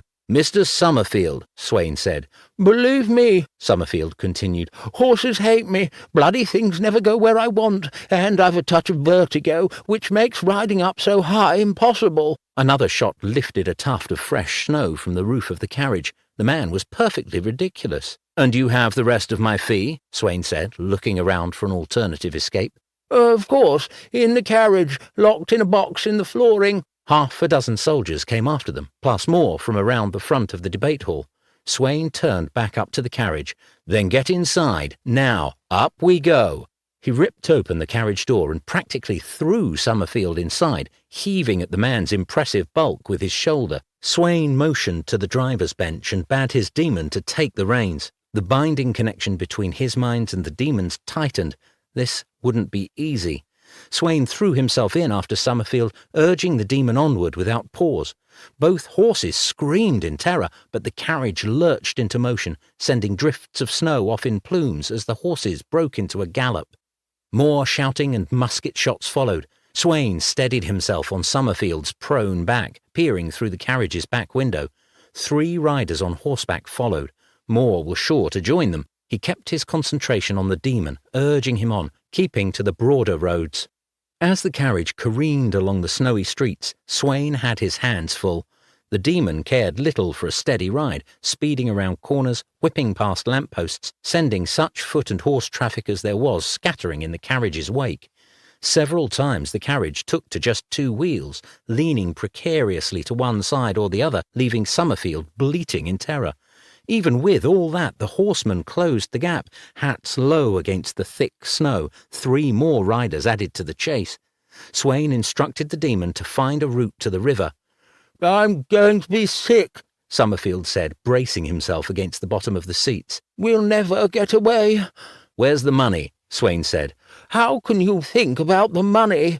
The carriage jolted with a bang over some unseen obstacle. One of the velvet curtains shook loose from its mountings. "Shall I explain what this evening has done for my reputation?" Swain said. "You made him look like a fool, sir, as I hoped."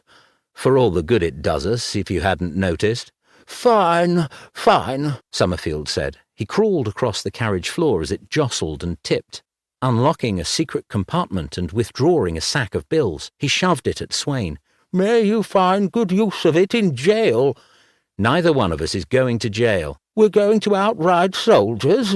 I don't see. The carriage skidded sideways after colliding with another carriage. Summerfield screamed. The demon, however, kept the horses straight, hooves pounding the snowy road as he drove them onward. "Listen to me carefully," Swain said. "We'll only have a few moments, and if you can't concentrate, it won't work." "Work? How?" Swain was more than half tempted to leave Summerfield behind in the carriage, let him blubber his way straight into a cell in the Tower of London. But no, he'd kept his end of the bargain, fruitless as the entire endeavour had turned out to be. Swain had walked into the arrangement with open eyes. It wouldn't be right to abandon the man, fool or no. "Your grandfather would have appreciated what we're about to do, Summerfield." With another look to see how quickly the horsemen were closing in on the racing carriage, Swain explained his plan. The ruddy colour drained from Summerfield's face as he did. As the carriage neared the Thames, winter winds sent the snow billowing up from its passage like white flames. Chapter 16. Driverless. The horses reared, coming up short before the piers, the turn too sharp for them to make. As the carriage rocked on its springs, soldiers on horseback galloped up next to it, shouting orders for Swain and Summerfield to come out. Soon more soldiers swarmed up through the narrow cobbled lane. A dozen muskets pointed at the curtained windows. "Get him out of there right now!" a captain yelled from his mount, pointing at the carriage with his sword. Two of the soldiers yanked open the side door, throwing it wide enough for their comrades to edge in with musket end and bayonet. Another soldier opened the door on the other side, his pistol covering the interior. The driverless carriage stood empty. A furious search yielded no sign of either fugitive. The soldiers cursed, spreading out their hunt amongst the barrels, crates, and stacks of coiled rope that opened out from the lane. Nothing. The panting of the horses gradually subsided as the water lapped the piers. Snow fell softly, melting into the river even as it settled over London, blanketing all. Chapter 17. Hearts brimming with courage. Wind caught the sails as they dropped, one by one. The Dorset's masts leaned, timber and rigging creaking, sailors calling out to one another as the wharfs and docks of Billingsgate diminished in the mists of dawn. Water crested along the ship's prow as they passed scores of other ships moored in the Thames and along the quays, their flags and pennants snapping on the cold breeze. August Swain watched from the side of the deck, seated on one trunk while the other one, both loaded down with his beloved books, lay by his feet, an obedient hound by his master's side. He scanned the snow-draped edges of London drifting by. The city fancied itself the peak of civilization, but Swain saw it differently, as a monument to a peak already passed. Was it reaching for ever higher truths? Were the men of influence and wealth who ruled it searching for new horizons of creation, looking to make their mark anywhere near as courageously as those who'd come before? No, of course not. They wished no more than to take what they could from the existing edifice of achievement, to occupy stations of privilege carved out a century or more earlier, to wring all they could from the system for their own benefit and for the benefit of their heirs. They were appetite, they were impulse, they were passengers on the great engines of civilization, content to be pulled along in currents designed by others. "Not for me," Swain said, his breath swept away, a tatter of curling mist dissipating on the cold air. Maybe the New World had always been the place for such a man as he.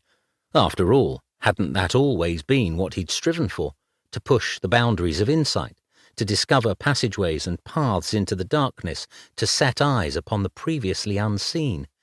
What was that if not precisely a longing for a new world? And if his theories were correct, the new world contained one place of such confounding power as to make such dreams take hold, waiting to be dragged into existence by his own hands, his own will.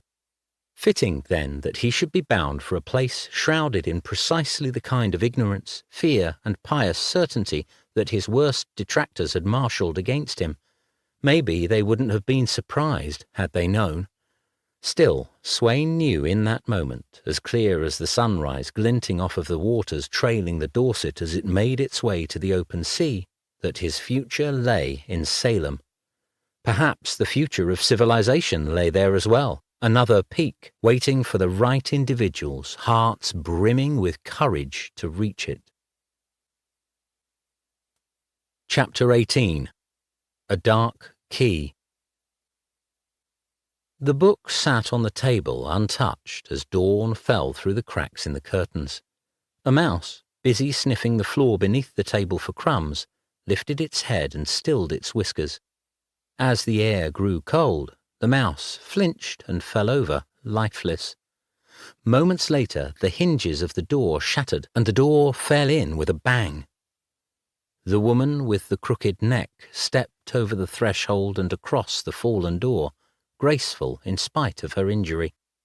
She sniffed the air. Gone. He hadn't even been there since she'd delivered the key for him.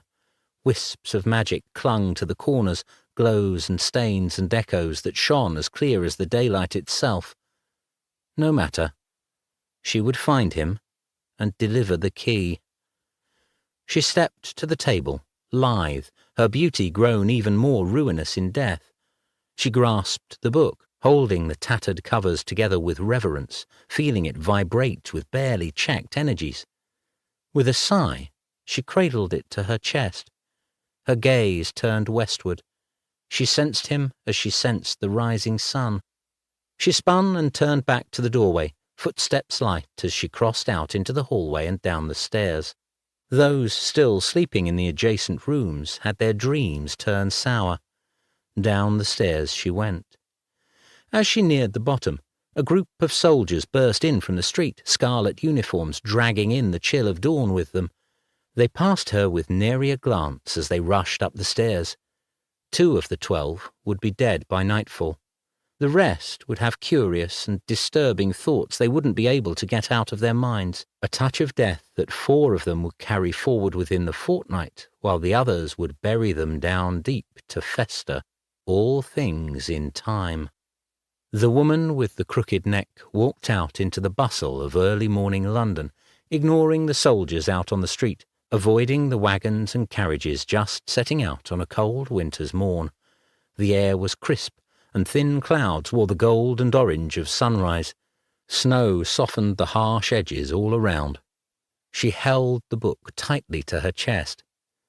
As she watched the morning sunlight chase away the last scraps of night, she wound down the lanes, a sad smile on her face, a smile which lingered long in the minds of those she passed, some of whom thereafter possessed a dark key that might slip into the shadowy locks within their hearts. The end. This has been Sorcery of the Stony Heart, written by Kevan Dale, narrated by Rafe Beckley. Copyright 2018 by Kevan Dale. Production copyright by Kevan Dale.